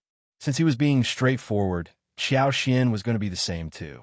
She said with a smile, "Okay, I don't have sales channels, and I want to work with young Master Yuezheng as well. I just have one condition, that you should never tell anyone that I am your supplier, especially not my father and my lineal mother." Yuezheng Xiao nodded in agreement. He had already noticed that she did not have a good relationship with her lineal mother and sister. He checked lipsticks of other colors as well as the lip balm, which could be used by everyone. He was very surprised. Qiao smiled and took out 2 smaller brocade boxes, each of which held 2 lip balms, and gave them to Yuezheng Xiao and Xiao. "These are just small things, don't dislike them." Yuezheng Xiao laughed and accepted the box, as Xiao lowered his head and expressed his gratitude. Both sides included straightforward people, and that made the deal go smoothly. Soon they came to an agreement. Yuezheng Xiao would supply them with the lipsticks tubes and would also provide porcelain, jade, crystal for the tubes so that they could look better. He was also going to hire some designers to make the patterns on the lipstick tubes. Qiao could not ask for anything more. She told him to build some tools, which Yuezheng Xiao accepted directly. He did not intend to charge her for any of this. Yuezheng Xiao paid 2 liang for 1 lipstick to Qiao, but the price was going to be kept fluid in the future. It would change according to the market and could be adjusted every half a year. Qiao had no objection, because all these conditions were very good for her. Qiao expressed her gratitude for the pricing of 2 liang per lipstick. Lipsticks were handy compared to the lip blushers, but they were not very precious. They were just novel items. Therefore, the pricing had to be reasonable. Also, Qiao did not spend much on making these lipsticks. She used her own flowers and beeswax. The labor fee was the biggest expense, but 2 liang for 1 lipstick was already well enough in her budget. Yuezheng Xiao would sell each lipstick for 4 or 5 liang. Moreover, he would raise the price of the lipsticks when they were sold in the capital or flourishing cities in the south. But he also needed to make an account of the cost he was going to spend on the process. At the moment, this was the most suitable way for Qiao to earn money. Since the deal had been made, they signed a contract directly and came to an agreement regarding the delivery time of the first batch of goods. Qiao had 50 lipsticks and lip balms in 4 colors this time. She gave them all to Yuezheng Xiao as gifts. She was giving them full-heartedly for the purpose of marketing.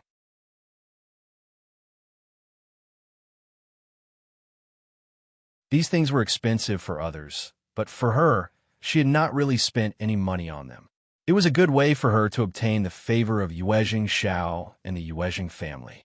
She intended to have a long-lasting business with the Yuezheng family, since he had a huge supply channel. Yuezheng Xiao and Xiao were startled by her generosity. These boxes were worth 100 liang. Even in the noble family, 100 liang was not a small figure, and noble young masters with a relatively ordinary position in the family would only have 10 or 20 liang every month. For farmers, 100 liang was not a small figure. Qiao gave it out just like that. They could see that she was not being polite on the surface. Yuezheng Xiao could not help but admire the generosity of this lady. He felt lucky inside his heart, and whispered to himself that Mrs. Xiao was a good business partner that one would not find so easily.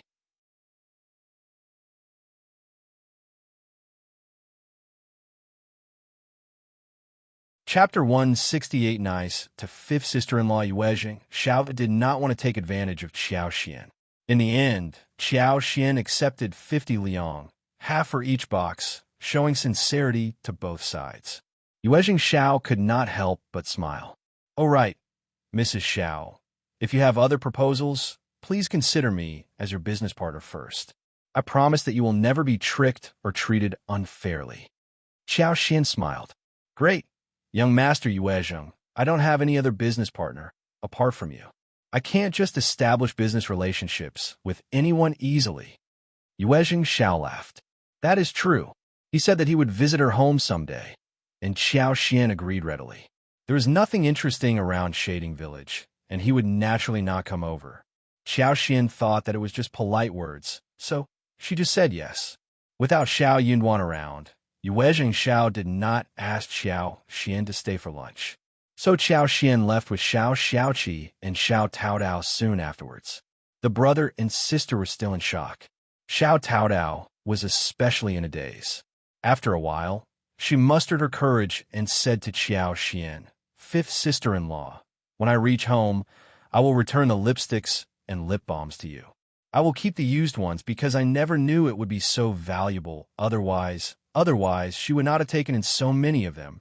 2 Liang for one. Not 2 Qian or 21, it was for 2 Liang. Just keep them." Qiao Xian interrupted her before she finished her words. She smiled as she took her hands. "It is not expensive for us. Also, we have plenty of money right now already, don't we? But we can make them easily. If you like them, just keep them, no worries." Xiao Taodao thought for a while and believed that she was right. She really loved those lipsticks and did not want to give them back. She smiled bashfully. "Then I will keep them. Thank you, fifth sister-in-law." Xiao Taodao was so moved. Fifth sister-in-law was wealthy and capable of making money, and was even paying her own family for all the work, which was already quite rare. Moreover, she gave out such valuable things without hesitation. She did not think that their elder sister-in-law would do the same. So, she was going to be very kind to her fifth sister-in-law. Qiao Xian smiled. "You can tell Mom about this matter, but not others, all right? We have many opportunities to make money, and you may be in charge of making the lipsticks. I will teach you, and you should focus and learn properly." Hearing Qiao Xian's words, Xiao Taodao was shocked. Xiao Xiaoqi was shocked too. "But, fifth sister-in-law, that is your money-making idea. How can you teach me the method?" Xiao Taodao panicked. Xiao Xiaoqi nodded too. Honestly, craftsmen only passed on skills through generations, and even if they needed disciples, the disciples would need to work for years as slaves before being able to get the real knowledge. More so, the master would never give out the knowledge unless he was satisfied with the disciples. But fifth sister-in-law was ready to pass on the knowledge so casually. Qiao Xian was not dominated by the values and ideas in this era, and she laughed. "Of course I am passing it on to you. I would be very grateful if you could help me in doing this business."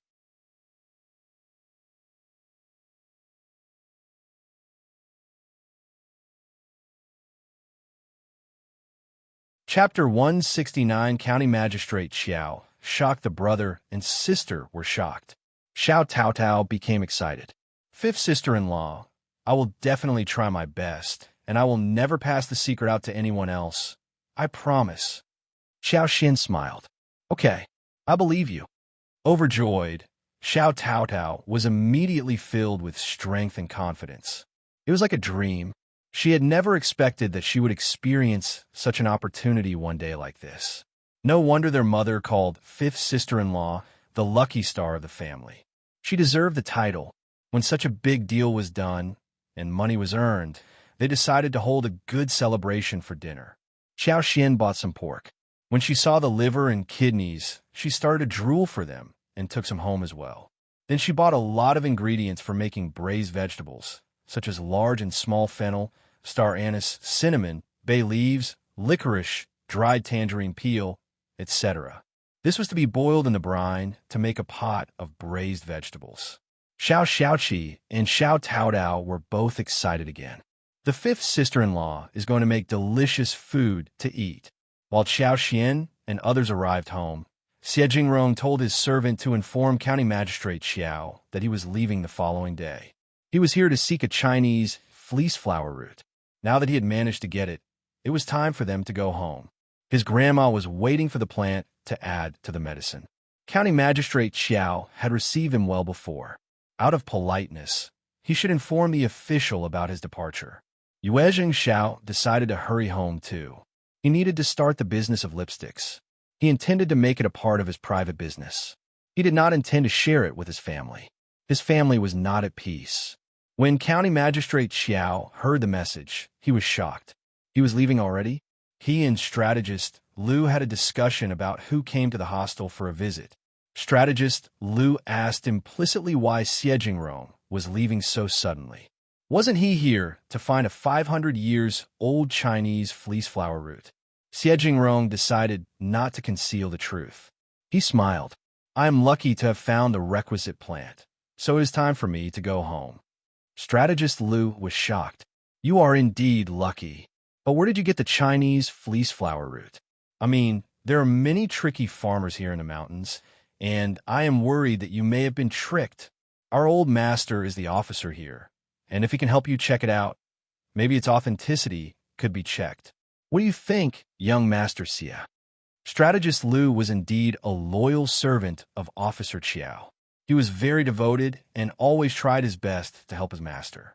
He could even find an opportunity to help his officer on such an occasion.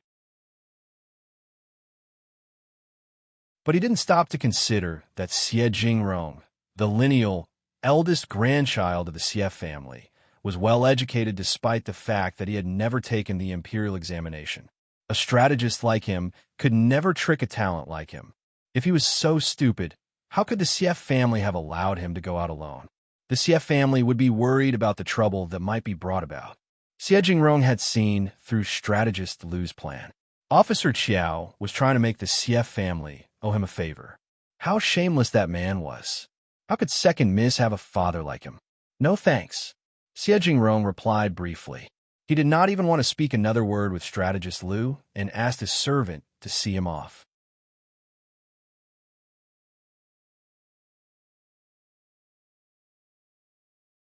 Chapter 170 Shameless Strategist. Lu found him absent-minded and realized that he was trying to turn him down. He did not dare to make a scene in front of him. He pretended to put on a smile and left. He hurried back to the governmental office and passed on the message to Officer Qiao. Officer Qiao was disappointed and also a little anxious. The Xie family was a first-class family, and when he saw such a great opportunity slipping away in front of him, he felt heartbroken. Officer Qiao went to Madame Qiao and asked her for an idea. His wife was a good helper. She has come up with many good ideas during these years. He was so anxious that he went to ask her what opinion she had. Madame Qiao found a ways too. Young Master Xia is so lucky. How can he get a Chinese fleece flower root over 500 years old so fast? Which unruly man got it for him? He should have passed the message to you first when he found a great thing like this. We must find out who that person is and punish him. Also, young Master Xie got that precious thing here in the county, and you're the officer. He should thank you too. Madame Qiao sounded so shameless when she said this. Officer Qiao was the officer of the county, but he was not a man with endowment. Why must he examine everything that was discovered out of the land? But an ambitious man like him did not find anything wrong about it. He agreed with his wife totally. What can we do? Madame Qiao thought for a while and said, Old master, don't we have a Chinese fleece flower root under 100 years old? We can give it to young Master Xie tomorrow when they leave. It could be given as a farewell gift we are presenting, correct? They did obtain a Chinese fleece flower root, which was huge. So he asked someone to confirm the age, which was between 50 to 100 years old. Officer Qiao kept the plant and decided to have this delivered if he truly could not find the right one. Madame Qiao's words motivated him. Yes, they could just give a present no matter what. Young Master Xie would be forced to treat it as a favor. If that young man asked for confirmation from others, he could just get someone to tell him that it was over 200 years old, which was precious enough. Young Master Xie would owe him big when he had such a precious thing delivered to him. He would definitely accept the present when he presented it the next day. Young Master Xie would have no time to turn it down. Officer Qiao found this idea to have merit. He greeted his wife and said, This is good. My darling, you have come up with such a great idea. Madame Qiao was proud too. Women should treat their husbands well. I am doing this for you. Old master, you are the supporter of the family. She took this opportunity and begged for mercy on behalf of Qiao Wei. Wei is simply spoiled. She was annoyed with Xian Otherwise, she would not have done that. Now she has admitted her mistake. Please, don't ground her for any longer.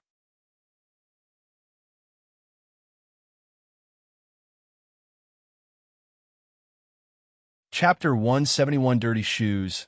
Old Master, don't worry, I will definitely discipline her, and she won't mess around anymore. Officer Qiao could not help but frown when he heard about Xiao. He said disdainfully, "The second miss is so useless. She won't achieve anything in her life. I can just give her up, but Wei is different. She is going to marry someone good in the capital, and she has to learn to behave well. Otherwise, she will cause a lot of trouble in the capital. You have to learn how to rectify her temper properly." Hearing what he said, Madame Qiao was feeling both glad and proud. She had been making plans for years, and Xiao was now nothing in her husband's eyes. Well, that bitch was really nothing. She was not even good enough to hold Weiss' shoes. Old Master is right. I have not been cautious enough. I thought that a maid could do whatever she wants when she is at her own home, and that she will behave well when she is married. That is why I decided to spoil her a little. You are the one who treats Wei the best. Don't worry, Old Master, I will pass on your message to Wei. She will definitely understand your intention, and a kind girl like her would surely correct her mistakes. As for Xiao, Madame Xiao said nothing more. There was no need to mention her at all. In her eyes, she was just a weed that would stain her shoes after stepping on her. Officer Qiao was gratified. He sorted his beard and nodded. That is right. In the first section of the Xiao family at the village, the Chinese Missona picked from the day before was already planted in the floral corner of the field. Xiao decided to make a meal to bring in the taste. That thing was very easy to make. The leaves were mashed, a double layer of cotton gauze was used to wrap it, and then it was rubbed in the basin with cold water. After rubbing and filtering twice, it would sit there for a couple of days. She also got a huge amount of mint leaves from Xiao Tao, who minced it so as to extract some juice from it. She made a huge bowl of brown sugar and added some honey into the bowl. When the jelly was made, she carefully added 1 spoonful to the bowl, mixed it, and added some brown sugar water, some mint juice, and served it to everyone. Xiao Tao was instantly attracted to the jelly-like texture, smooth and sweet. This is called jelly. So tasty, better than the pastry bought in the town. Fifth sister-in-law, can we sell this too? There's still many Chinese Missona in the mountains. We can use them. Yes, we can try that. Yeah, it is so tasty. Ms. Fang was astonished as well. She ate 1 bowl and praised Xiao. You are really clever to find such a wonderful trick. It is a good snack during summer. Ms. Fang did not care if they had to use some sugar in it. Xiao served a bowl to Xiao Yunduan, who was busy studying at home. She blinked and asked for praise. What do you think? Xiao Yunduan took 1 bite, and the sweetness went straight into his heart. He nodded. It is so tasty, no one else would be able to think of how to make something like this. That is right. Xiao was satisfied and proud too. Let me think more about this. Maybe we can add more ingredients for better taste. Mint and sugar were the fundamental things for jelly. Some other spices, like raisins, chopped walnuts, almonds, shredded hawthorn, sweet red bean paste, milk, juice, chopped fresh fruits could also be added alongside. Xiao Yunwan smiled. You will definitely figure it out.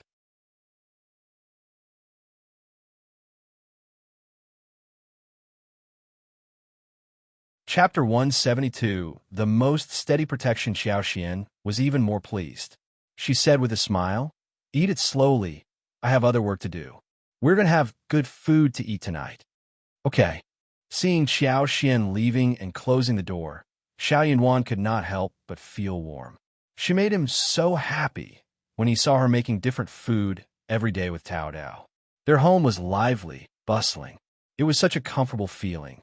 Therefore, he was going to study harder and make it to the recommended man, so they could all be under the most steady protection.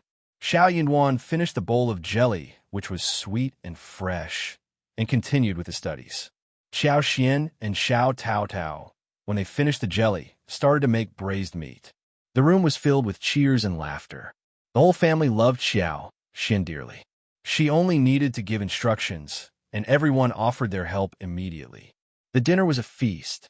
Sour radish was diced, sour beans were cut, whilst chili and the marinated intestine were fried together. The smell of sour and spicy, as well as fragrance, started to spread all across.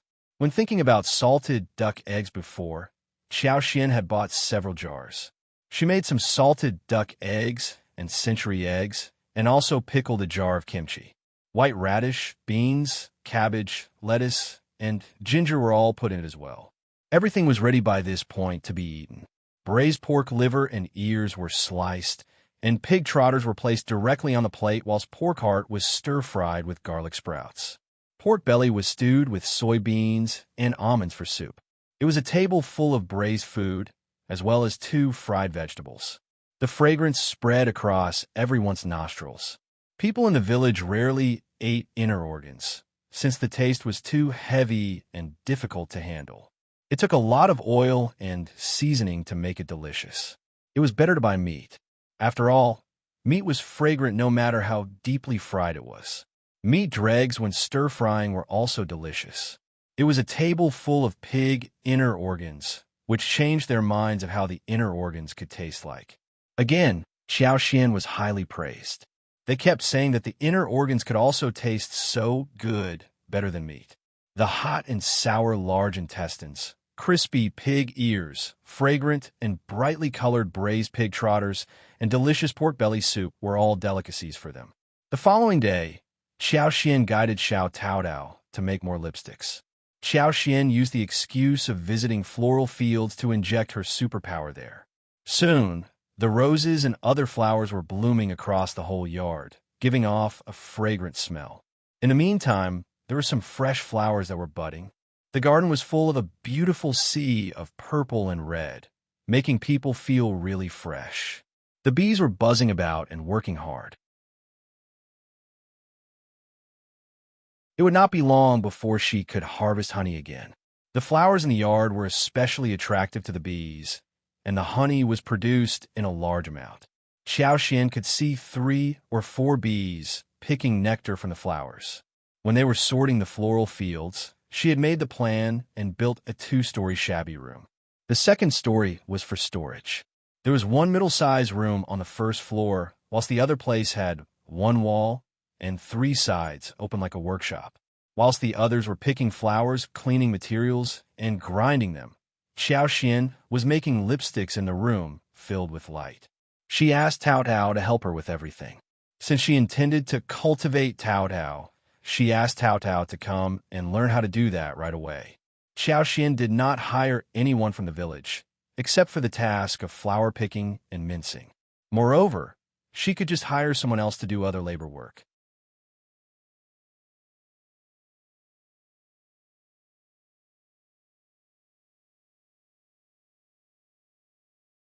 Chapter 173 Yuezheng Xiao Sneering, but that was something for later, when they had built new houses. The yard at home was not big enough.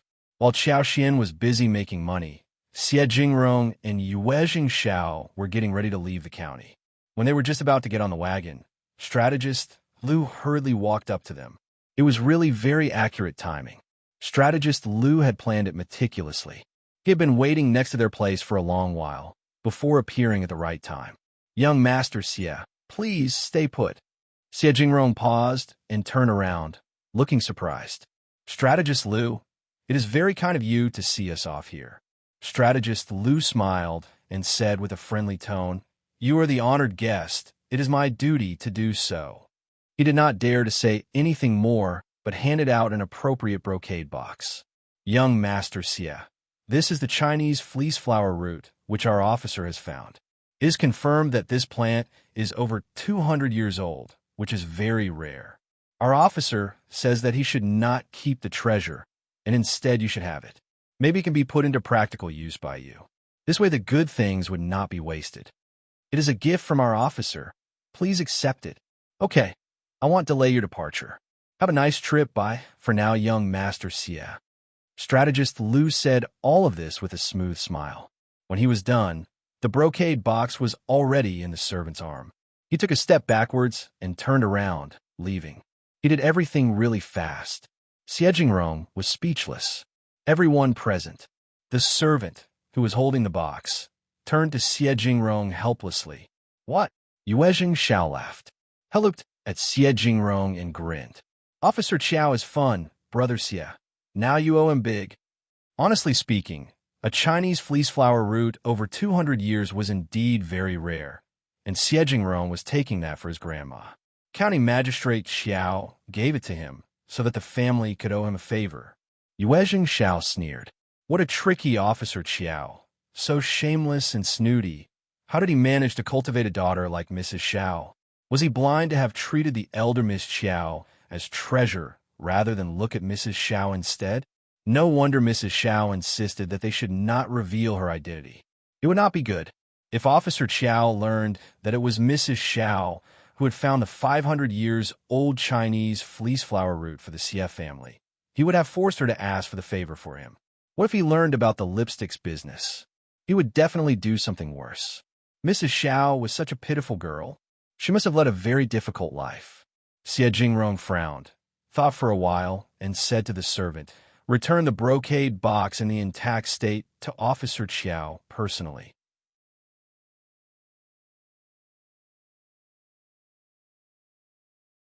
Just tell him that I have found the Chinese fleece flower root I needed, and I do not want to take advantage of Officer Qiao. Officer Qiao should keep it for himself. Having given the instructions, Xiao turned around, went on the wagon, and ordered the staff to leave. Yuezheng was not surprised by what Xiao did. This young man looked gentle and handsome, almost as if he were weak, but he was the lineal elder grandson of the Xie family, who could never be simple-minded or fragile. He would never allow the Xie family to owe anyone a favor forcibly. No one could suck up to him easily either. Yuezheng teased him. But a 200 years old root isn't that bad either. Why not keep it for Officer Qiao's sake?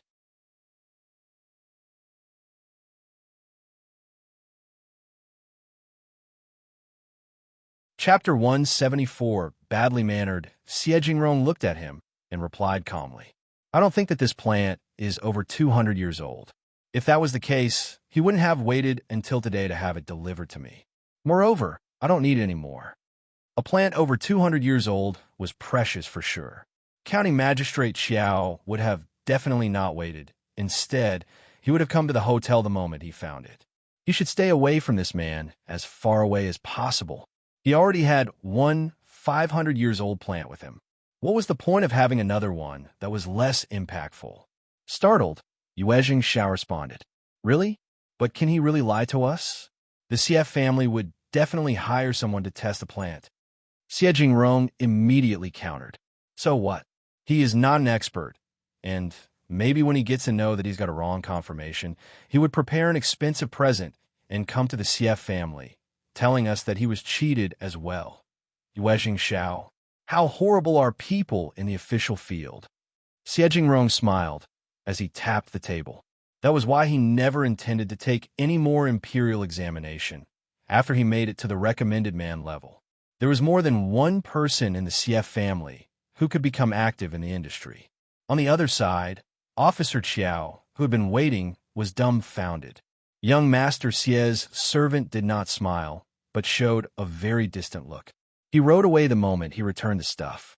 Officer Qiao felt really humiliated. He lectured strategist Liu with a blackened face, and then turned to Madame Qiao. Madame Qiao was taken aback as well. This can't be possible. How can one turn down a friendly gesture? You offered the present so generously. How could young master have done that? It is so badly mannered. Officer Qiao was annoyed too. Young Master Xie is really ill-mannered. I should have delivered the present personally. If he had gone there personally, young Master Xie would not have returned the present, right? But there was nothing else he could do apart from complaining at this moment. He was blaming young Master Xie for not being able to understand the situation. What a pity! Officer Qiao sighed and was annoyed too. He asked with a slight feeling of jealousy. Who on earth found the 500 years old Chinese fleece flower root and stole the favor from me? Madame Xiao felt annoyed too. If you want to know about this, carry out a thorough investigation. Young Master Xie must have offered them a great deal of money. Those narrow-sighted people might not have seen so much money before and would definitely show it off. No one would be able to conceal the secret of finding such an aged Chinese fleece flower root for long. It is easy to find the culprit this way. Officer Qiao thought for a while and nodded. Yes, I should definitely look into it. He should find out the culprit first, and maybe he could make use of that person to establish a relationship with the Xie family. Officer Qiao passed on the order to Strategist Liu. Strategist Liu took it as a way to compensate for his faults. He bragged that he was definitely going to find out the person within 3 days' time. He also believed that it would be so easy to figure it out. Anyone granted with such an amount of money would surely show off across the whole village. He could just ask the policemen from the governmental offices to ask around. However, 3 days passed, but there was no news about any such gains. There was not a single trace of that mysterious person. Strategist Liu, who had no way to go, had to report that back to Officer Qiao. Officer Qiao was so irritated. How could he have failed at such a minor mission? He asked his own men to ask around, but the result was the same.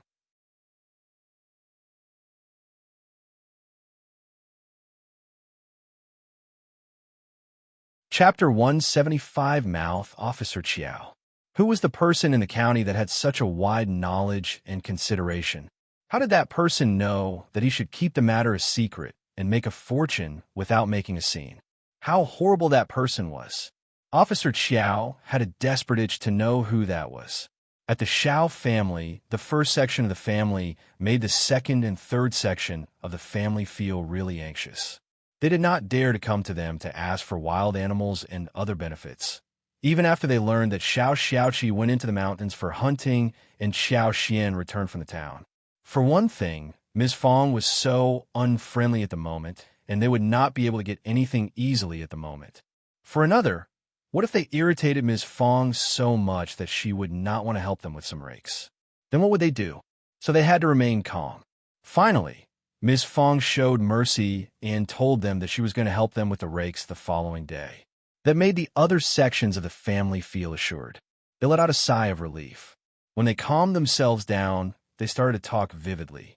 Oh, eldest sister-in-law, finally you remembered this. Eldest sister-in-law, you are so slow. You have been postponing the spring plow. Ask Dalong, Samlang, and everyone to be there early tomorrow. We need to hurry up. In fact, you should ask more people to help us. Wulong, Qi, Ms. Su, and Ms. Qiao should also be there. Ms. Fang's face sank, and she sneered. Just leave from here. Are you telling me what I should do? Can't I suggest something? Ms. Ma's eyes rolled as she smiled. Oh, eldest sister-in-law, all of you are helping us with rakes. What other things does Ms. Qiao need to be done? We can do her work and get paid. Keep dreaming. Ms. Fang snapped. You always think about the benefits. Ms. Fang finally drove them away. Useless people. How dare they say something like this? Xiao Xian heard her grumble and said with a smile, Mom, I just noticed that second aunt-in-law and third aunt-in-law got so angry about what you just said. You should feel happy about it. Ms. Fang laughed. True, you are right. The next day, the first section of the family were still busy with their work. Before second uncle and third uncle could ask them what was going on, they were startled to see that Ms. Fang had spent money hiring some family with bulls to do the work for them. Eldest sister-in-law, that is such a waste of money. People might have thought that they were concerned about the first section of the family spending their money. But Ms. Fang understood exactly what they were thinking. They thought that the money of the first section of the family was theirs, and they were always trying to get money out of them.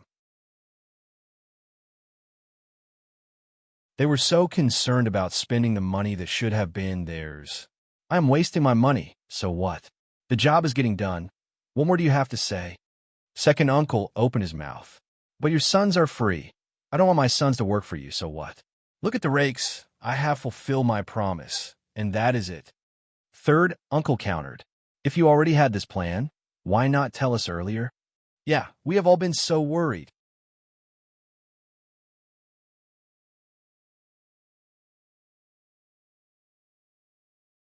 Chapter 176 Jealousy. Ms. Fang smiled briefly.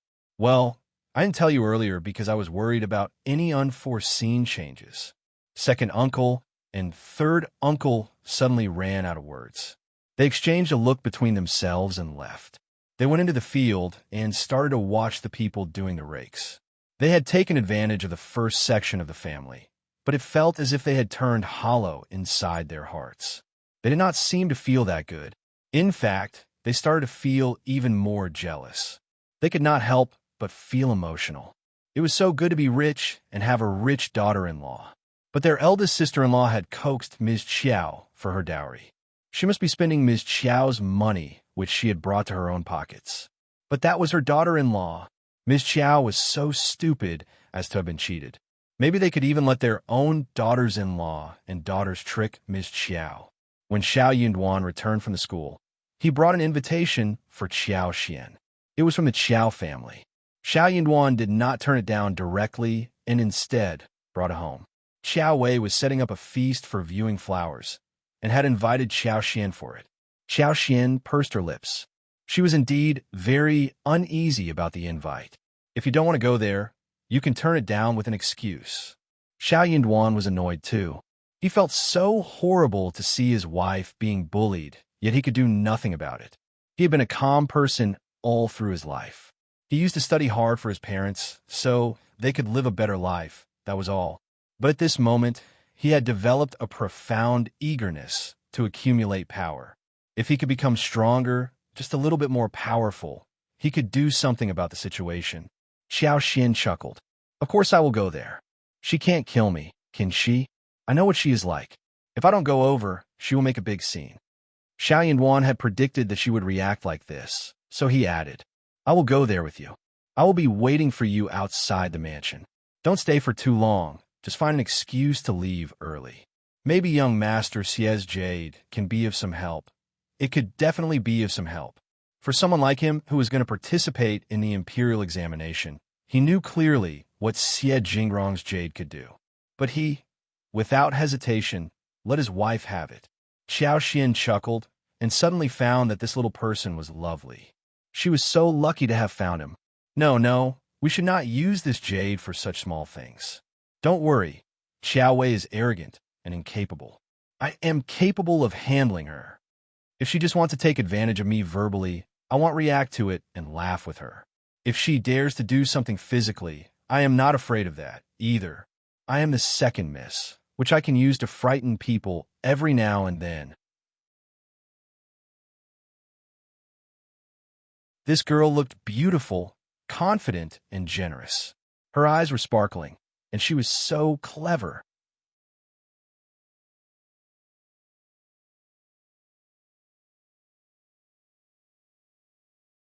Chapter 177 Invitation. Yuezheng suddenly felt as if his heart had been attacked by something.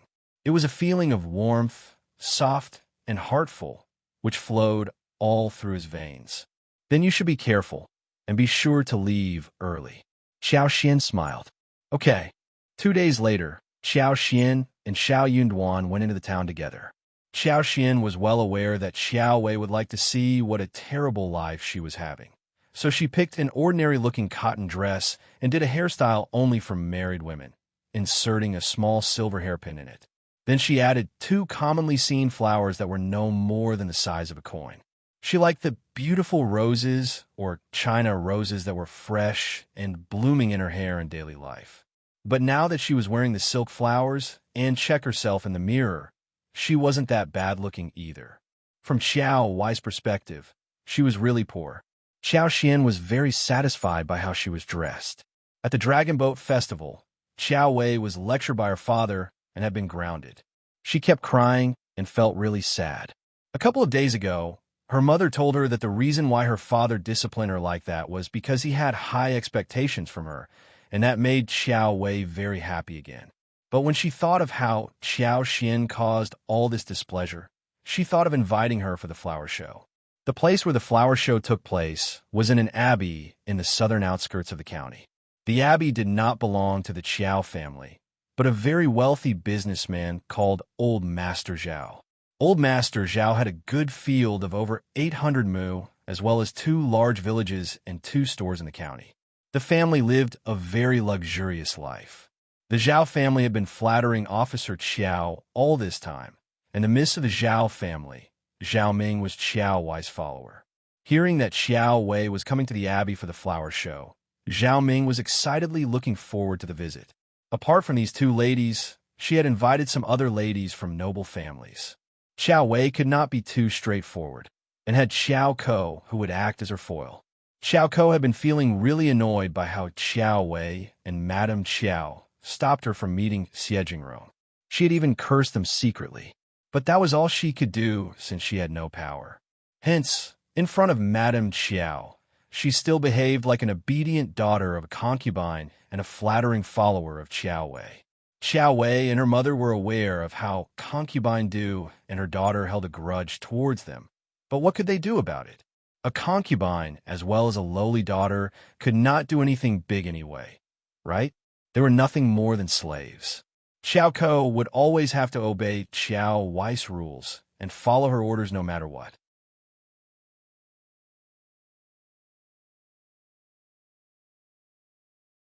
As for how Xiao Wei wanted to set Xiao Xian up, Xiao Ko became even more active and eager than Xiao Wei herself.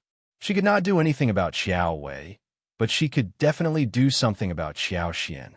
Whenever she remembered that Xiao Xian was not living a good life, she felt slightly better. Therefore, it could be said that the dog was even worse than its master. Xiao Ming clearly understood what Xiao Ko said and had no opinions against that. She found it fun too. She was even waiting to see how Xiao Xian could be humiliated. Xiao Xian walked up to the abbey of the Xiao family under Xiao Yunduan's worried look. Instead of saying anything, she stuffed the invitation into the gatekeeper's hands. "I am County Magistrate Xiao's daughter. Is my sister here? Can I go in?" Gatekeeper, that you're tuning in to the Romance Rendezvous YouTube channel. We're so grateful for your support, and don't forget to subscribe to join us on this incredible journey through captivating stories. Your generosity through donations truly makes a world of difference, as it's the primary source of revenue that allows me to expand and enhance this channel for you. Thank you from the bottom of my heart for being a part of this adventure.